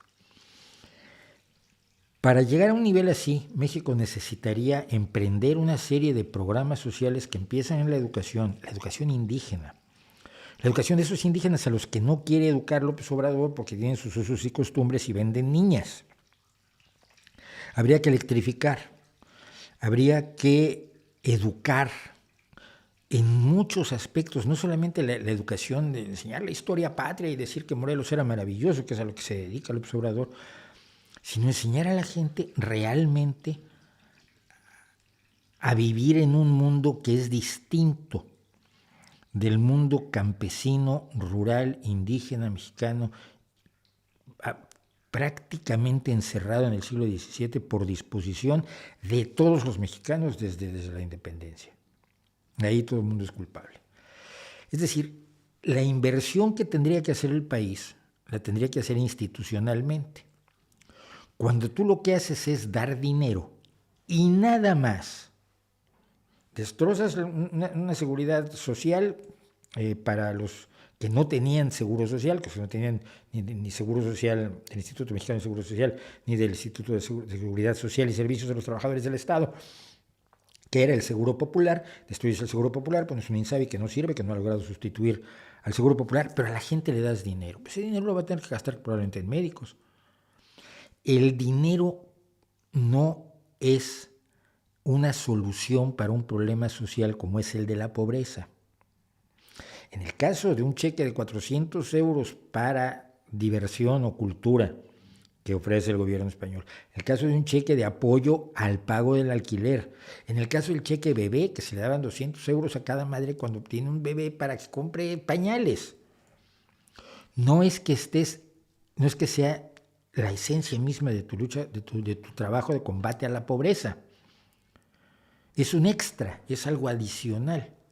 Pero lo que ha hecho López Obrador es decir que el dar dinero directamente es su sistema de lucha contra la pobreza y está condenado al fracaso, porque se convierte en limosna, porque se convierte en clientelismo. Es lo mismo que hizo el PRI muchísimos años, hombre, 100 casi años. Entonces no es equivalente, no es lo mismo. Un apoyo puntual de un gobierno en un estado que funciona es muy distinto que aquello en que quieres echar a andar un estado mediante el uso del dinero. ¿Por qué? Porque ese dinero no va a llegar a donde tú quieres que llegue.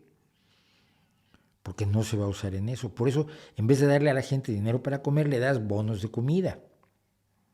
¿Cuál es el problema? Que eso se hacía en México, pero el problema es que se convirtió en fuente de corrupción.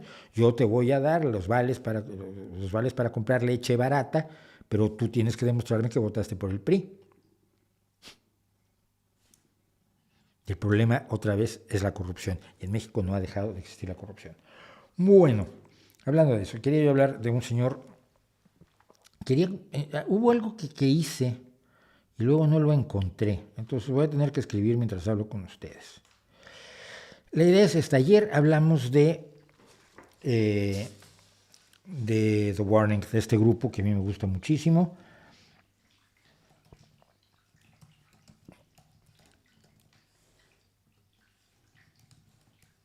Y había yo hecho una bonita lámina, una diapositiva donde ponía yo todas las direcciones de Instagram y de Twitter que me interesan, pero pues no la encuentro, no sé qué hice con ella y probablemente la... Entonces, miren, la idea es la siguiente. Yo hace un tiempo, unas semanas, le empecé a pedir a The Warning por vía de Twitter y de Instagram y en un correo a su representante una entrevista. Obviamente mi especialidad no es la música, pero he hecho mucho trabajo de música a lo largo de mi vida, como periodista musical, como productor de radio musical, como músico incluso, y entonces quiero entrevistarlas. Y no me han contestado, y no me han hecho ningún caso. Una cosa importante, creo que parte de la razón es que acaban de finalmente sacar el EP Mayday que habían prometido, del cual ya fuimos viendo las sucesivas canciones, Choke, Evolve, Martirio, y ahora la última, que no me acuerdo cómo se llama, más las otras dos que forman el EP de 6. Es maravilloso el EP. Y en el medio soltaron su versión de Enter Sandman en el disco de homenaje al disco negro de Metallica, donde realmente han roto porque pararon de cabeza, se apropiaron de la canción, hicieron de la canción lo que nadie esperaba que hicieran de la canción, y lo que consiguieron fue que todo el mundo esté encantado. Yo veo a mucha gente que hace reacciones porque me encanta ver cómo hacen, sobre todo cuando reaccionan con gente como Jeff Castellucci, que es uno de los mejores bajos que hay en el mundo, y cuando el tipo alcanza unas notas bajísimas, la cara que ponen los que reaccionan, o cuando reaccionan a bandas como The Warning, porque en principio empiezas y ves, ahí son 3 niñas, ahí son monas, ahí sí, debe ser esto muy bonito. Y cuando empiezan a escuchar rock de verdad, rock como debe de ser, quedan... yo no me esperaba esto, yo no me esperaba que Dani tocara también la guitarra, yo no me esperaba la batería de Paulina, que a todo el mundo le enloquece, yo me esperaba que esas líneas de bajo estuvieran allí, no me esperaba un power trio en condiciones. Bueno, me divierte mucho verlos. Y solo conocí a unos que no les gustó Enter Sandman, los que eran medio payasos. Entonces, lo que quiero es que ustedes, en este momento hay 151 personas en este streaming, le escriban a The Warning, no en plan de, oiga, no sean malas, no. Por favor, nos gustaría escucharlas conversar con el Nocturno, con Mauricio. Si pueden, si tienen tiempo, si están en buena disposición, si no se habían enterado, pues a nosotros nos gustaría una conversación de media hora, 40 minutos, que Mauricio pondría en el streaming que hace los jueves. Se grabaría y se pactaría y se haría todo lo que se tiene que hacer en estos casos, pero que ustedes, por favor, quieren que se haga esa pequeña conversación. Y entonces, por favor, las chicas de Warning, Pau, Dani, Ale, conversen con Mauricio. Él es buen tipo, tienes mal encarado, pero sabe de música algo y tiene preguntas que creo que son relevantes que hacerle a The Warning. Entonces, pues de parte de la Nocturno Army o de la Mauricio Army, para las chicas de The Warning, que yo soy miembro de The Warning Army desde hace muchos años, no tantos, tampoco el grupo tiene tantos años, pero sí desde que sacaron Queen of the Murder Scene, el anterior álbum, yo dije que hay algo que está muy por encima de lo que se suele escuchar en música. Entonces, soy probablemente uno de los miembros más viejos de The Warning Army, que es el grupo de fans de The Warning. Entonces pueden hacer eso, por favor, vayan al Instagram de The Warning, vayan al Twitter de The Warning y díganles, anden chicas, sean buenas personas, conversen con el Nocturno y con Mauricio, que son la misma persona. Bueno, voy a ver si hasta el final hago esto, porque es largo lo que quería yo hacer sobre un personaje al que, si no lo conocen, deberían conocer, lo que es Tom Paine. Pero hay otra cosa que me preguntaron y que tiene que ver con lo que estamos hablando de la situación en México. Y siento mucho para las personas que no son de México centrarnos tanto en esto. Estoy tratando de no ser tan localista, sobre todo que yo estoy en España, que mi vida cotidiana y mis preocupaciones están más aquí, pero me preguntaron sobre la reforma eléctrica que está haciendo López Obrador. Y hoy hice un pequeño hilo de Twitter sobre la reforma eléctrica de López Obrador, y entonces quisiera compartirlo con ustedes. En primer lugar, yo personalmente, como socialdemócrata que soy, creo que ciertos sectores estratégicos como la electricidad, sin duda, deben estar en manos del Estado, deben ser empresas públicas que tengan un sentido social y que tengan un sentido de servicios, y que no sean meros negocios, que no se vean solamente como negocios. La propiedad pública del sector eléctrico, de cualquier otro sector, no excluye la participación de empresas privadas, simplemente para comprarles insumos, porque no puedes producirlo absolutamente todo. Pero siempre el trato que se hace con las empresas privadas desde el Estado implica que las empresas privadas tengan en cuenta que, más allá de su necesidad de ganar dinero, más allá de su necesidad de enriquecer a sus accionistas, más allá de su necesidad de competir eficientemente, están en un mercado, en un sector, en un ramo que tiene una responsabilidad social que tienen que tener en cuenta y con la que tienen que jugar. Bueno, un ejemplo de esto, por ejemplo, es la sanidad pública de calidad. El Estado no puede producir todos los medicamentos, todos los equipos médicos, todos los insumos, todos los consumibles, las agujas, los tubos, los bisturís, los robots para operar. Es absurdo. Entonces, siempre se trabaja con la industria privada, que hace su negocio y que está muy bien, pero que siempre tiene que estar consciente. Y por eso los países que tienen una sanidad pública pues negocian mejor con las farmacéuticas y con los productores de equipo, porque no te voy a comprar 1000 cajas de aspirinas, sino te voy a comprar 2 millones de cajas de aspirinas, pero me las vas a tener que dejar mucho más baratas. En México la electricidad la empezó a nacionalizar Lázaro Cárdenas en 1937 y se terminó de nacionalizar cuando Adolfo López Mateos, en 1960 expropió la empresa canadiense The Mexican Light and Power Company, que era la que surtía de electricidad al centro de la República, fundamentalmente a la Ciudad de México, y que había sido una concesión de Porfirio Díaz a fines del 19, principios del 20. Pero para entonces ya existía la Comisión Federal de Electricidad, a la que se adicionó Luz y Fuerza del Centro, y entre las dos, una en la Ciudad de México fundamentalmente y la otra en el resto del país, tenían por objeto que todos los mexicanos tuvieran acceso a la electricidad, cosa que nunca pasó. Y esto no pasó nunca, entre otras cosas, debido a la corrupción institucional. Pero hubo trabajadores que de verdad se preocuparon porque esto se lograra. Cuando se empezó a hablar de la privatización de la Comisión Federal de Electricidad, un amigo mío, cuyo nombre no voy a decir porque no sé en qué situación está en la actualidad, era uno de los jefes de sistemas, y entonces me llamó para hacer la página web de la Comisión Federal de Electricidad. Hasta HTML yo pude escribir, pude programar. E hicimos la página web de la Comisión Federal de Electricidad metiendo una enorme serie de datos que demostraban que, pese a todo, la Comisión Federal de Electricidad era eficiente, estaba funcionando, el dinero no se estaba fugando demasiado, a los altos niveles sí, y se estaba avanzando en el proceso de electrificación del país, que es de lo que se trataba. Pero además no solo se trata de llevar electricidad a los pueblos más recónditos en un país de 2 millones de kilómetros cuadrados. Se trata de que luego esas personas no van a poder pagar el recibo de la luz.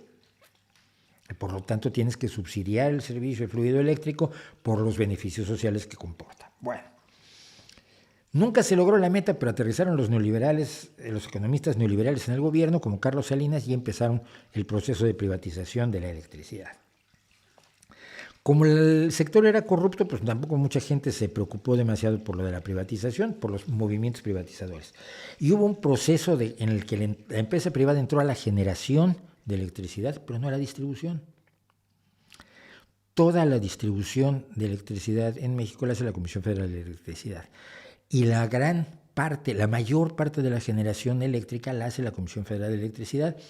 Entonces, las comparaciones que se están haciendo con España o con Europa, donde todas las empresas son privadas, yo aquí contrato con una empresa privada que tiene una térmica aquí a 8 o 10 kilómetros, una térmica que además me está contaminando a mí. Yo preferiría tener una nuclear toda la vida, porque sus residuos, hay formas de manejar sus residuos, pero los residuos de la térmica los está echando al aire y me los estoy comiendo yo.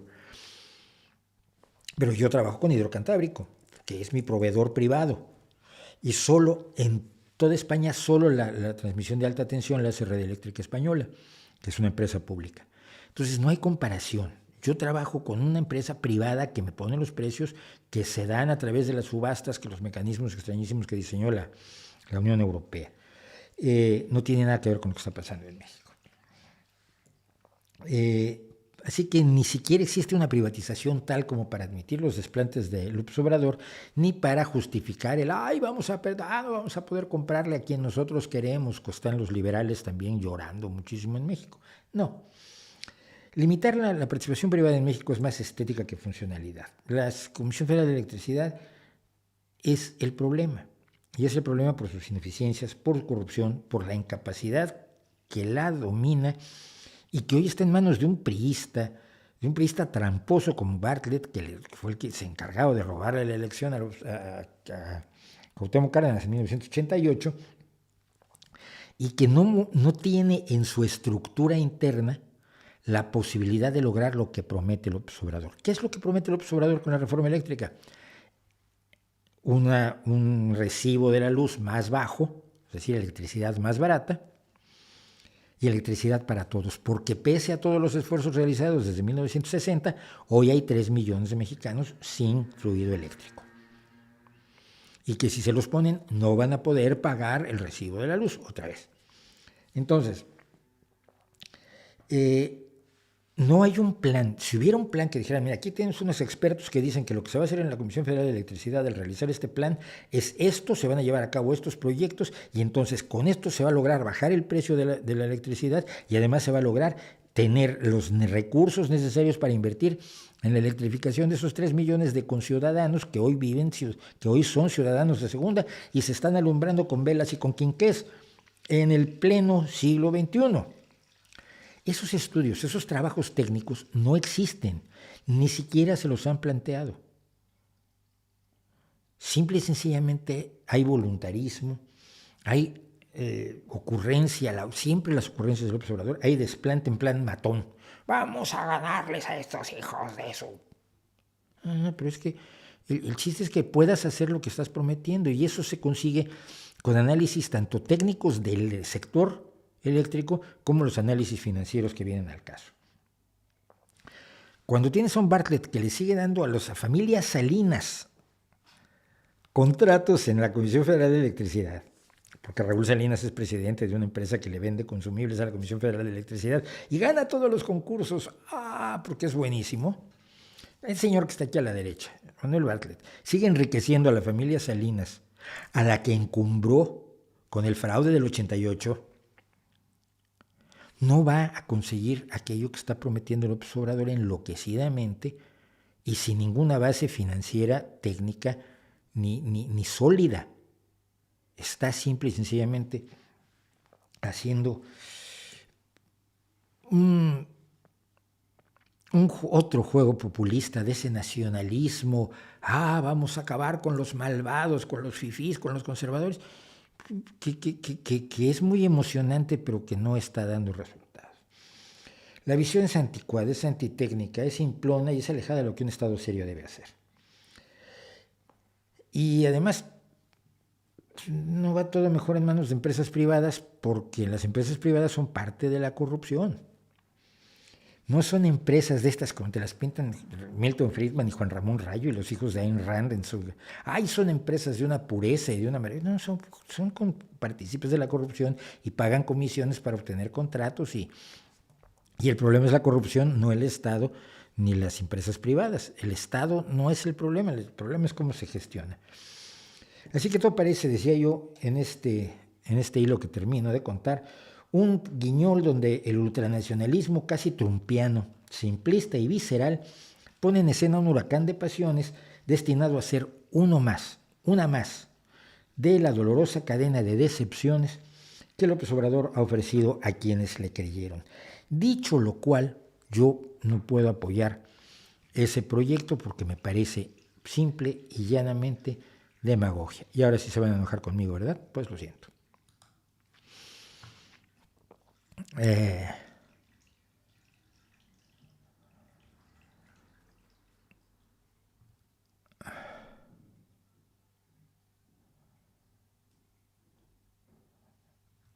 Me preguntan sobre autores de antropología que ni conozco.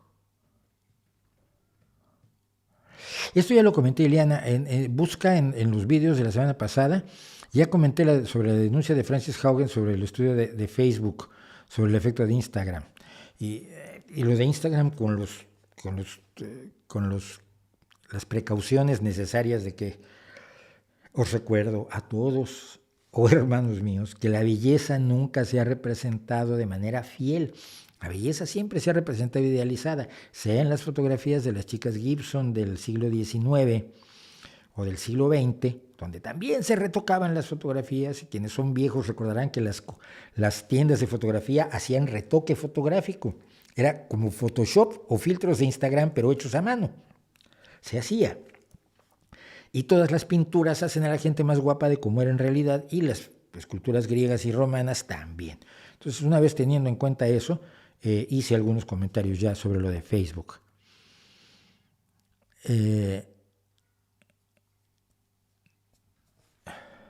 ¿Qué opinas sobre la música Tex-Mex? No me gusta, simple y sencillamente, ¿no? Y mira que me gustaba, hay un acordeonista Tex-Mex, encontré el Flaco Jiménez, que era muy bueno, pero no es una música que me emocione. Reconocía yo el virtuosismo de Flaco Jiménez, pero nada más.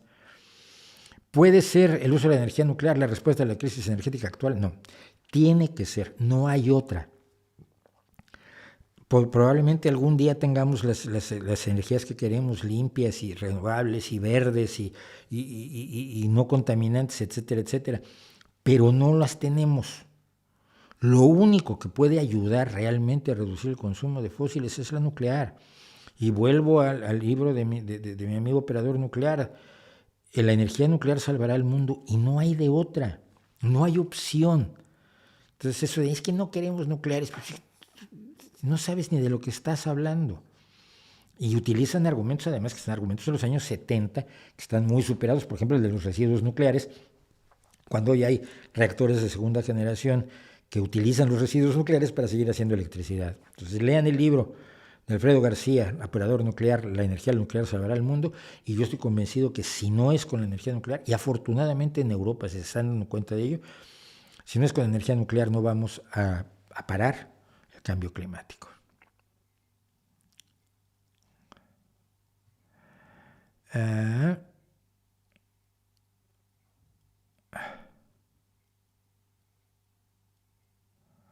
Bueno, hay gente con mal gusto todo el tiempo. Romse, no te preocupes, el mal gusto musical tampoco es mortal. Puedes vivir con mal gusto y no te pasa absolutamente nada. También hay gente que oye reggaetón y no por eso anda matando gatitos en la calle. No hay problema. ¿Qué libros, obras divulgadores o lo que sea nos recomiendas para entender mejor la socialdemocracia? Pues lea Olof Palme, lea a Gerhard Schröder, lea... Yo estaba recomendando ayer precisamente el libro de Jonás Fernández que acaba de sacar sobre Europa y uno de Francisco Blanco sobre la economía socialdemócrata, que además es un compañero aquí del Partido Socialista de Asturias.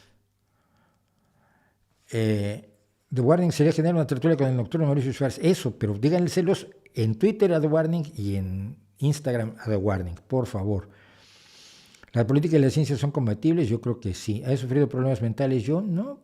O sea, estoy loco como estoy, pero no No he sufrido ningún problema mental grave. De adolescente era muy atormentado, pero es porque quería ser poeta, ¿no? No creo que esté yo. ¿Se puede hacer política basada en ciencia? No. La política es un arte humano complejo, pero para que funcione tiene que basarse en la ciencia. Es decir,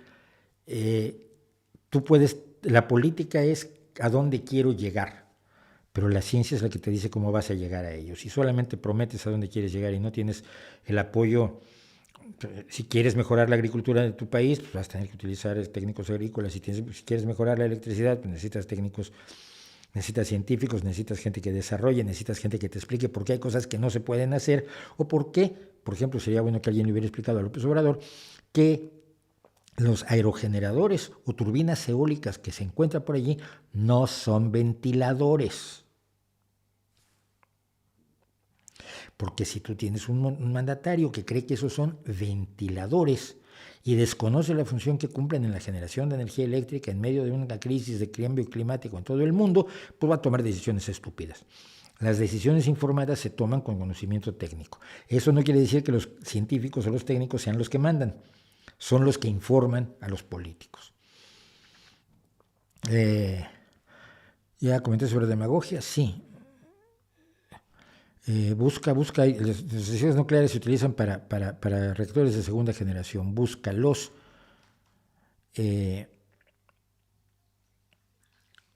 Bueno, y vamos a hacer algo que siempre es necesario hacer y que nunca se nos debe de olvidar.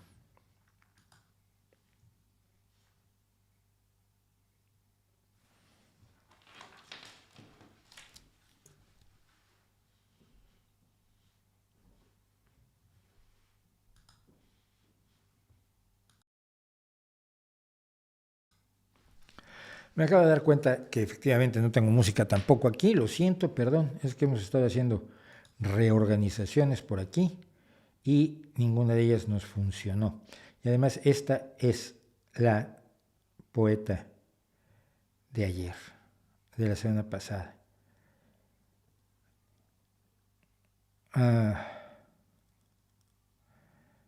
Esto sí es preocupante, pero me van a tener que esperar un segundo, porque a veces hay que hacer las cosas así, como vamos improvisando,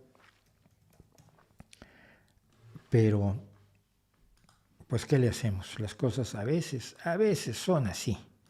Entonces ustedes sean pacientes, vean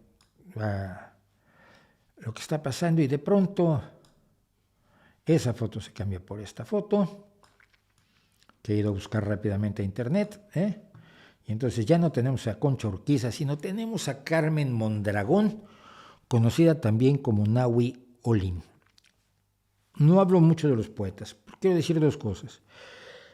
Si alguien debería ser un icono del feminismo, de la mujer libre, de la mujer fuerte, de la mujer que toma las decisiones de su vida como le da la gana, debería ser Carmen Mondragón, Nahui Olin y no Frida Kahlo, por favor. Frida Kahlo, que fue una víctima constante de una bestia que era Diego Rivera, un genio de la pintura, pero una bestia que la maltrató hasta decir basta, que le fue infiel, que era un impresentable total. Y ella se vuelve una mujer más liberal después de que Diego Rivera encuentra a Diego Rivera con su hermana, con la hermana de Frida Kahlo. Pues Frida Kahlo decide que ya entonces se va a empezar a acostar también con todo el mundo y por eso acaba con Trotsky. Nahui Olin no. Nahui Olin decide desde muy joven que su vida es su vida y que ella va a hacer lo que quiera, con quien quiera, como quiera. Y es un personaje maravilloso de principios del siglo XX y que vive hasta la década de 1970. Y además, cuando ella hacía feminismo con objetivos mucho más concretos, como en 1935 fundó la Liga Feminista de Lucha contra las Toxicomanías, porque consideraba que la drogadicción era mala para la sociedad y entonces las feministas debían luchar contra la drogadicción. Me parece delicioso y maravilloso. Esa es Nahui Olin. Nahui Olin es movimiento, y Nahui no me acuerdo qué significaba el nombre de Nahui Olin. También lo puedo buscar ahora, ya que estoy desvergonzadamente buscando en internet.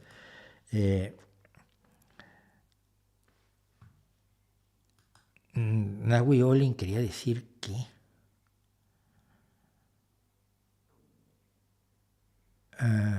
no me acuerdo. No lo encuentro así a voz de pronto. Y da bastante igual. Lo pueden buscar. Para eso está internet allí. Bien. Vamos a leer un par de poemas de Nahui Olin, por favor. Lo pongo mejor aquí. La arena que cubre la pirámide de bronce.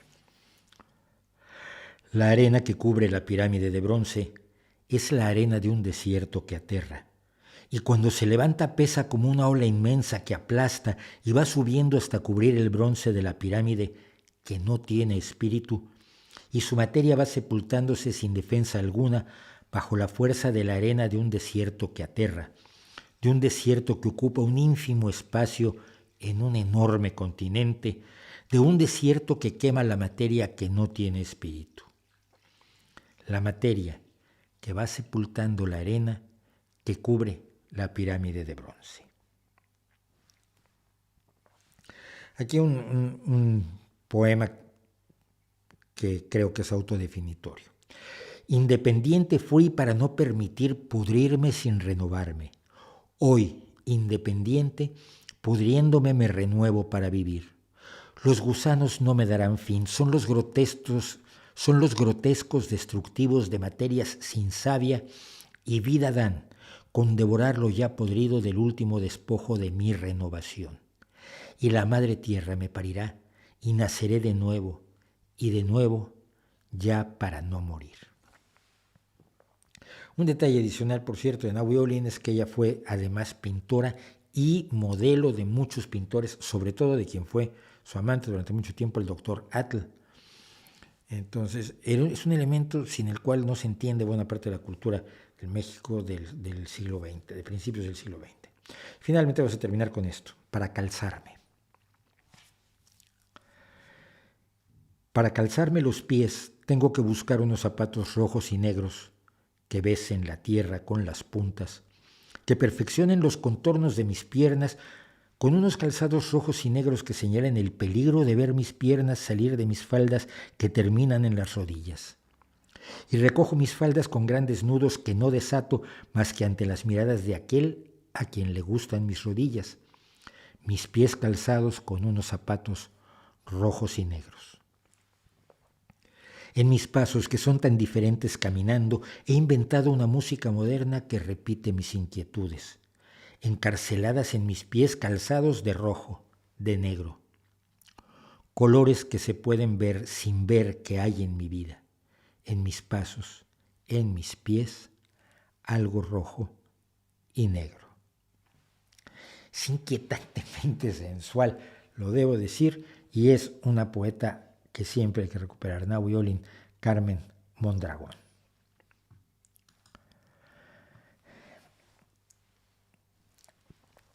Y dos cosas que tampoco me acordé de poner aquí, pero que voy a poner en este instante.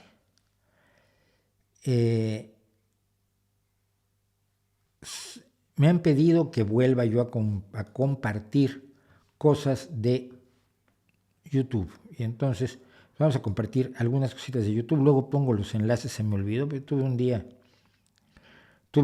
de esos días que ustedes saben que tiene luego uno, porque como ustedes lo saben perfectamente, por lo menos los que me siguen aquí lo saben perfectamente, y como no me da la vida, pues no me da la vida para cosas así. Pero en fin.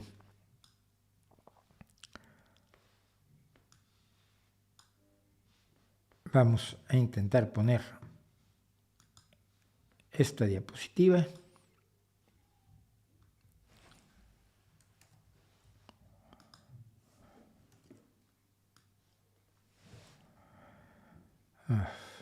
Qué desastre. Ustedes espero que me estén disculpando a grandes voces porque estoy metiendo la pata en grande. Pero bueno, aquí estamos finalmente.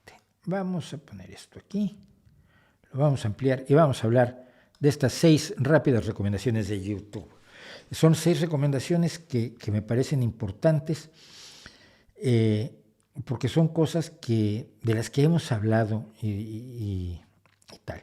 Arriba a la izquierda tenemos a Old School Nerd, que significa el friki de la vieja escuela, y que hace reacciones de rock. Hace reacciones de rock a veces demasiado agudas, la verdad, sobre los vídeos a los que reacciona, pero tiene una ventaja sobre muchas personas que hacen reacciones de música, y es que sabe de qué habla. Él es baterista profesional, y por lo tanto tiene capacidad de profundizar en las cosas a las que reacciona. Los vídeos de reacciones a mí me gustan mucho, pero se ha convertido aquello en un cualquiera reacciona y dice, es que me gusta mucho la canción. No, eso no es una reacción. Explícame qué es lo que pasa, algo de teoría musical, algo de conocimiento de la historia de la música, de por qué tal o cual cosa funciona o no funciona, por qué está bien cantado o mal cantado, por qué la batería es correcta en este punto para este género, etcétera, etcétera. Es decir, el me gusta mucho, pues no es una reacción que a mí me emocione demasiado. Luego está Polyphonic, que es una página que hace la disección a veces de canciones, a veces de álbumes, a veces de grupos, a veces de géneros completos, pero todo con un enorme conocimiento. Sobre todo hace, por supuesto, rock, pero también hace por igual jazz y shanties del mar. Publican un par de vídeos a la semana. Es magnífico. Yo elegí como miniatura para esto su análisis del Somebody to Love de Queen, que lo hacen espectacularmente. Luego tenemos a Professor of Rock. Voy a decir una cosa clarísima de Professor of Rock. No me resulta especialmente simpático. Lo siento demasiado dramático. Es así como muy intenso. Y es tan tremendamente intenso que a mí me desborda. Pero tiene el problema de que es una enciclopedia andante del rock. Sabe todo lo que hay que saber del rock. Es alguien que ha trabajado en la historia del rock, que ha trabajado en televisión, que ha trabajado en radio. Conoce y entrevista, y aquí en su canal entrevista frecuentemente a todos los músicos, sobre todo de la época de los años 70, 80 del rock. Todo lo que quiera usted saber de rock clásico, creo que es indispensable que esté en su biblioteca. Este señor, que es el profesor del rock, que es Adam Reeder, por cierto, ese es su verdadero nombre, y que publica vídeos 6 veces por semana, lo cual me parece titánico y homérico del todo.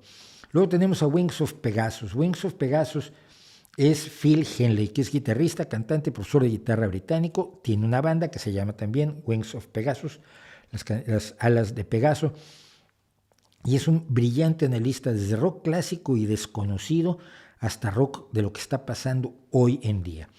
El chico sabe guitarra, sabe teoría y tiene una concepción profunda de la que es la presencia escénica, que es otra cosa que a muchos se les va. Oye, si sabes música y eres un teórico musical maravilloso, pero es muy distinta la partitura, o es muy distinto lo que tocas en el estudio que cuando sales al escenario. Y la presencia escénica es fundamental y a veces crea o destruye gente, ¿no? Y pienso en 2 personas tan distintas como Roy Orbison y Mick Jagger. Mick Jagger es el hombre que cubre todo el escenario y está en 5 lugares a la vez, gritando, cantando y bailando a los 70 y tantos años, y es alucinante.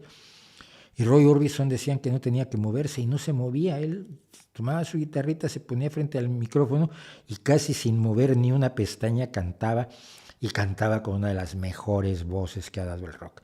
Entonces Wings of Pegasus conoce además la parte escénica, y la parte escénica es importante. Nare Sol es interesante, me parece especialmente interesante porque es una pianista clásica que tuvo toda la formación clásica que tiene un pianista que se va a dedicar toda la vida a tocar a Scriabin y a Chopin y a Beethoven en los grandes escenarios de la música clásica, y con ese bagaje se ha lanzado a comprender, a entender, a explorar el mundo de la música popular. Entonces igual se mete a que le expliquen el flamenco y a tratar de comparar el flamenco con la música clásica que ella sabe, a tratar de poner lado a lado los desarrollos armónicos y melódicos y rítmicos que relacionan o separan a la música popular de la música clásica.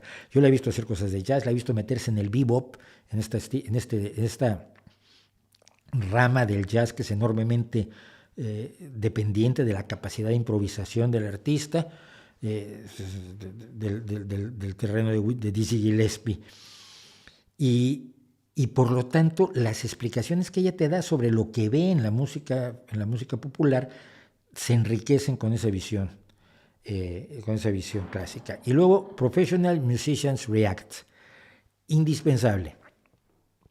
Y es indispensable porque el que la lleva es el mismo músico que hace Pomplamoose con su mujer, con Natalie, que tiene una voz que a mí yo soy un absoluto fan de la voz de Natalie. Él tiene además una banda que se llama Scary Pockets y además es el presidente y director general de Patreon. Es el hombre al que se le ocurrió Patreon como una forma de financiarlos, porque él con Natalie vivía de hacer vídeos en YouTube. Pomplamoose lleva 10 o 12 años haciendo vídeos en YouTube, haciendo vídeos musicales, generalmente de covers, cada vez más con composiciones, sobre todo de la propia Natalie, pero también de Jack. Me fijo más en las de Natalie porque además ella compone en francés y cuando ella canta en francés es maravillosa. Entonces, lo que hace Jack Conte aquí es reunir a 3 o 4 amigos que son músicos profesionales para analizar canciones, para analizar álbumes, analizan la producción, analizan los artistas, analizan el porqué de las cosas. Igual se pueden dedicar 10 minutos a una línea de abajo que a tratar de explicar por qué Taylor Swift es una música tan exitosa, una profesional tan exitosa, tan peculiar y tan interesante, porque lo es, independiente, además de que su origen es el folk, y eso siempre es bueno. Y luego tenemos aquí, como verán, esto tiene problemas de movimiento, pero todo lo resolvemos. Tenemos mi segunda tanda de recomendaciones que no tienen nada que ver, en este caso, con música. Primero que nada, la National Gallery británica, que explica sus obras, las obras que contiene la National Gallery, pero hay en especial una serie que son charlas de 10 minutos dedicadas a una obra en concreto. Pues si te interesa la historia del arte, pero no te quieres meter en grandes broncas, pues te ves los 10 minutos dedicados a una obra en concreto. La que vemos aquí, precisamente representada, es un retrato de un hombre joven hecho por Botticelli, que ni siquiera se sabe quién es el chico, pero que te explica y profundiza todo lo que puede en una obra en solo 10 minutos. En segundo lugar está Trulli. Y de Trulli lo que más me gusta es el Trulli Born Different, Nacidos Diferentes. Yo tengo una pasión, y esto sí, si me permiten, le voy a dedicar un segundo. Yo tengo un interés muy grande en la gente que es diferente. Y cuando era muy joven me involucré en aprender quiénes eran los monstruos de circo, los monstruos del espectáculo lateral del circo, el que se llamaba el sideshow. La historia de gente que eran demasiado altos, demasiado bajos, que tenían problemas en la piel que hacían que tuvieran la piel de cocodrilo, y entonces se vendían como el hombre cocodrilo.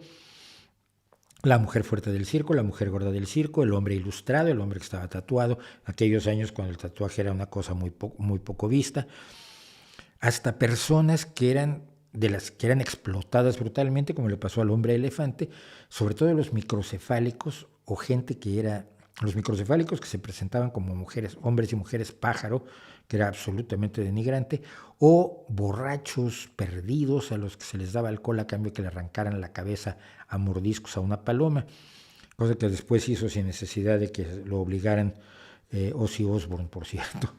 Pero todo este mundo de los fenómenos de circo que se les llamaba, tiene una parte profundamente humana. Ellos se definen a sí mismos como nosotros, los que no somos como los demás, pero que creaban comunidades entre ellos mismos. La gente que tenía hipertricosis, hay una familia mexicana muy famosa donde todos tienen hipertricosis, o sea, como les sale cabello en la cabeza, les sale en el rostro, y entonces eran los hombres lobo y se les vendía como hombres lobo, etcétera, etcétera. Los enanos, algunos enanos que ya no existen, porque gracias al descubrimiento de la hormona del crecimiento, pues se pudo evitar el enanismo en algunas personas que de otra forma lo habrían tenido, gente que tenía problemas con la tiroides. Pero yo siempre me interesó muchísimo esta gente que es distinta de los demás. Y entonces de allí que me interesara muchísimo el Trulli. Ahora ya perdí donde tengo el resto de las recomendaciones de YouTube, no las volvemos a sacar.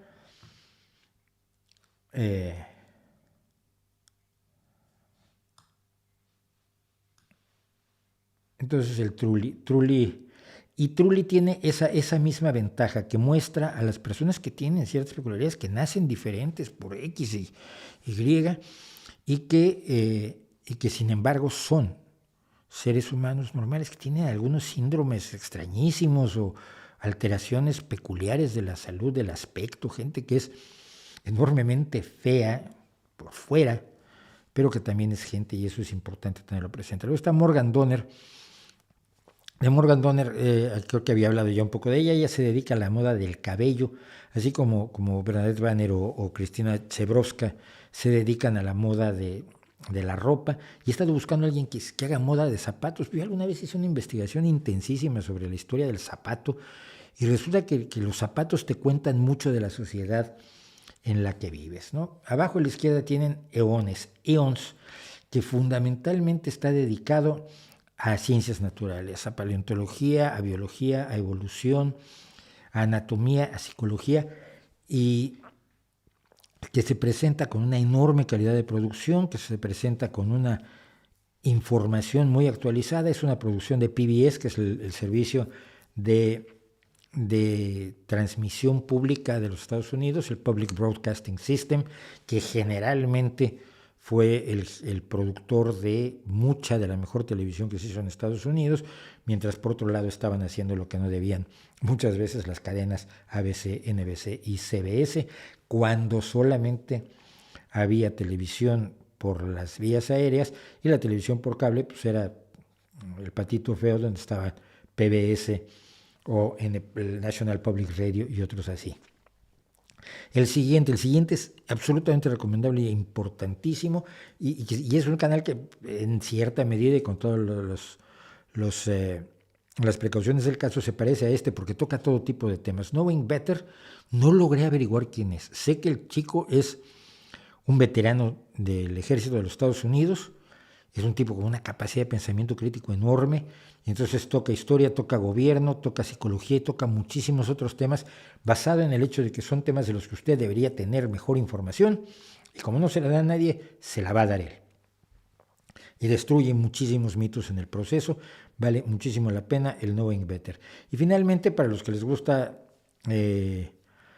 hacer cositas en Photoshop o diseño web, diseño gráfico, o en edición de vídeo, o incluso en gráficos animados, Pixberry hace una serie de cursos extraordinarios de diseño gráfico, artes digitales y tutoriales muy fáciles de seguir. Este en particular, el que está representado aquí, es cómo poner estas rayas de luz que para lograrlas en fotografía necesitas una serie de condiciones complejísimas, y echarle un poco de humo al ambiente para que la luz se vea, pero no se ve, polvo, y muchísimas cosas que ahora con Photoshop lo puedes hacer muy fácil. Esto es a la mitad del camino de un proceso, un tutorial para que entren esos rayos de luz maravillosos en una fotografía, y por lo tanto logres el efecto que quieres. No lo puedes presentar como una fotografía original, pero sí lo puedes presentar como arte gráfico, y sí lo puedes utilizar muchísimo en publicidad, por supuesto. Entonces, pues esto es lo que tenía que contarles acerca de YouTube, y creo que ya no tenemos tiempo absolutamente de nada más, como no sea para ver alguna cuestión de lo que tienen ustedes en el chat.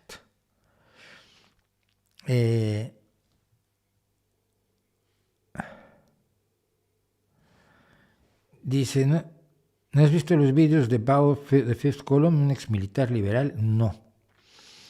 Truly no usa a la gente con problemas para solo ganar visitas y explotarlos. No, por eso es importante que lo veas, porque lo que hace es la humanización. La explotación es muy sencilla. Hay otro canal de un chico que va, y a lo largo de los años, porque he trabajado con ellos, he hecho muy amigo de personas también con situaciones similares. Si fuera un canal de explotación, puedes tener la absoluta certeza de que no lo recomendaría yo. O sea, es lo último que haría, precisamente por el cariño que me han provocado estas personas que se veían tan raras. Cuando yo era niño era legítimo reírte de los monstruos de feria, de los fenómenos de feria y del circo. Y yo cuando era muy jovencito aprendí a apreciarlos y aprendí a reconocer al ser humano que está detrás de eso que de pronto no parece humano, simplemente porque no estás acostumbrado a ello, porque cuando te acostumbras no pasa nada. Yo tuve una compañera que sufrió un accidente terrible y tenía quemaduras en todo el rostro y de las dos manos, pues sobre todo el rostro estaba enormemente deforme, y la primera vez que la veías decías, madre mía.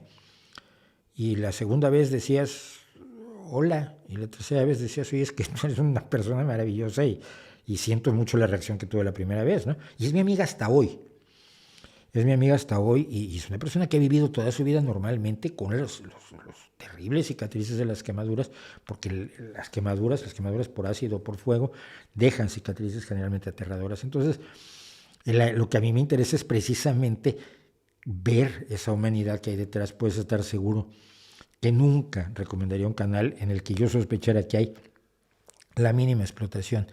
En la película Freaks, Todd Browning muestra de manera asombrosa ese mundo, sí, pero tiene ese elemento de explotación. En la película Freaks están dos famosas microcefálicas, que fueron la base para una de las, en la serie de American Horror Story, una actriz que por lo demás es una mujer enormemente atractiva, que se fue maquillada para ser una microcefálica. En la serie de episodios de American Horror Story, que ocurría precisamente en un lugar ahí donde la otra que es una excelente actriz, que hacía dos papeles porque era una mujer con dos cabezas, muy buena la serie, y ahí se representaba también a esta gente. Reaccione a vídeos, sería otro canal de reacciones a vídeos, pero madre mía, es que, por favor, si yo lo haría encantado, me imaginan a mí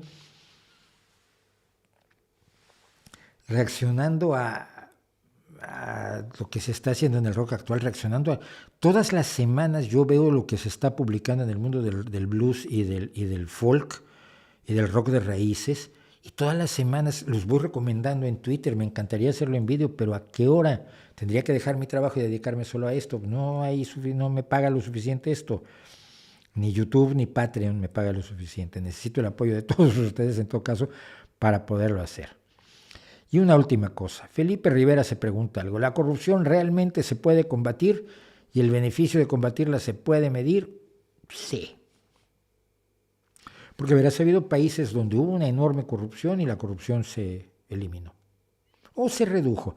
No hay un país con cero corrupción, estoy seguro, porque los seres humanos somos humanos y entonces las debilidades humanas siempre se presentan. Pero, por ejemplo, los niveles de corrupción que había en los Estados Unidos durante la prohibición y en los momentos en que los gángsters mandaban y el tráfico de alcohol era la fuente de riquezas absolutamente incalculables, esa corrupción se pudo eliminar. Para ello solo hubo que, entre otras cosas, aparte de encarcelar policías, hacer nuevas leyes y cambiar a muchos políticos, pero fue despenalizar nuevamente el consumo de alcohol. Hay países donde ha habido una corrupción aterradora y que se ha logrado eliminar esa corrupción. Cada caso es distinto. Yo no creo que el caso de los Estados Unidos o el caso de Cuba con la revolución, donde desapareció la corrupción, que es otro mecanismo, pero de que esencialmente desapareció durante muchos años la corrupción en Cuba. O lo que se ha logrado en otros países, pienso en Ruanda también, sea trasladable de un país a otro, pero nos dice que sí es posible tener una sociedad profundamente corrupta y limpiarla. Y se mide precisamente porque la sociedad es más honesta. Tienes una sociedad más transparente, tienes una democracia más funcional, tienes a personas más honestas y sobre todo tienes a personas más honestas no porque sean más buenas personas, sino porque están más vigilados por otros que no son cínicos. Pero cuando la corrupción te vende el cinismo, como en México, donde ser el que tranza para que no te trancen resulta ser una especie de ideal social, lo que tienes es que el cinismo celebra la corrupción y celebra la desvergüenza. Y por allí tienes que romper. La corrupción, además, esto sí es clave, la corrupción siempre se ataca desde arriba, no desde abajo. No atacas la corrupción impidiendo que alguien le dé dinero a un policía para que no te multe. No, la corrupción se ataca desde arriba y desde arriba se va provocando la desaparición de la corrupción, que fue precisamente lo que intentó hacer en sus breves meses al frente del gobierno de la ciudad, Cuauhtémoc Cárdenas, y que yo intenté ayudar a hacer como miembro, como presidente del Comité de Seguridad de mi barrio, en la colonia Cuauhtémoc. Así que bueno, contado todo eso, nos vamos, terminamos, se acabó, esto no da para más, y si se quedó algo, pues se quedó en el mundo, se pierden tantas cosas que se pierda, esto es lo de menos. Muchísimas gracias por estar conmigo. Ahí les dejo mi reputación para que la hagan pedazos. Díganles a las chicas de The Warning que queremos que conversen conmigo. Y nos vemos la próxima semana y nos vemos el martes con un video sorpresa, porque no sé si voy a poder hacer la entrevista que quiero hacer para tener el martes. De nuevo, muchas gracias a todos. Nos vemos por aquí.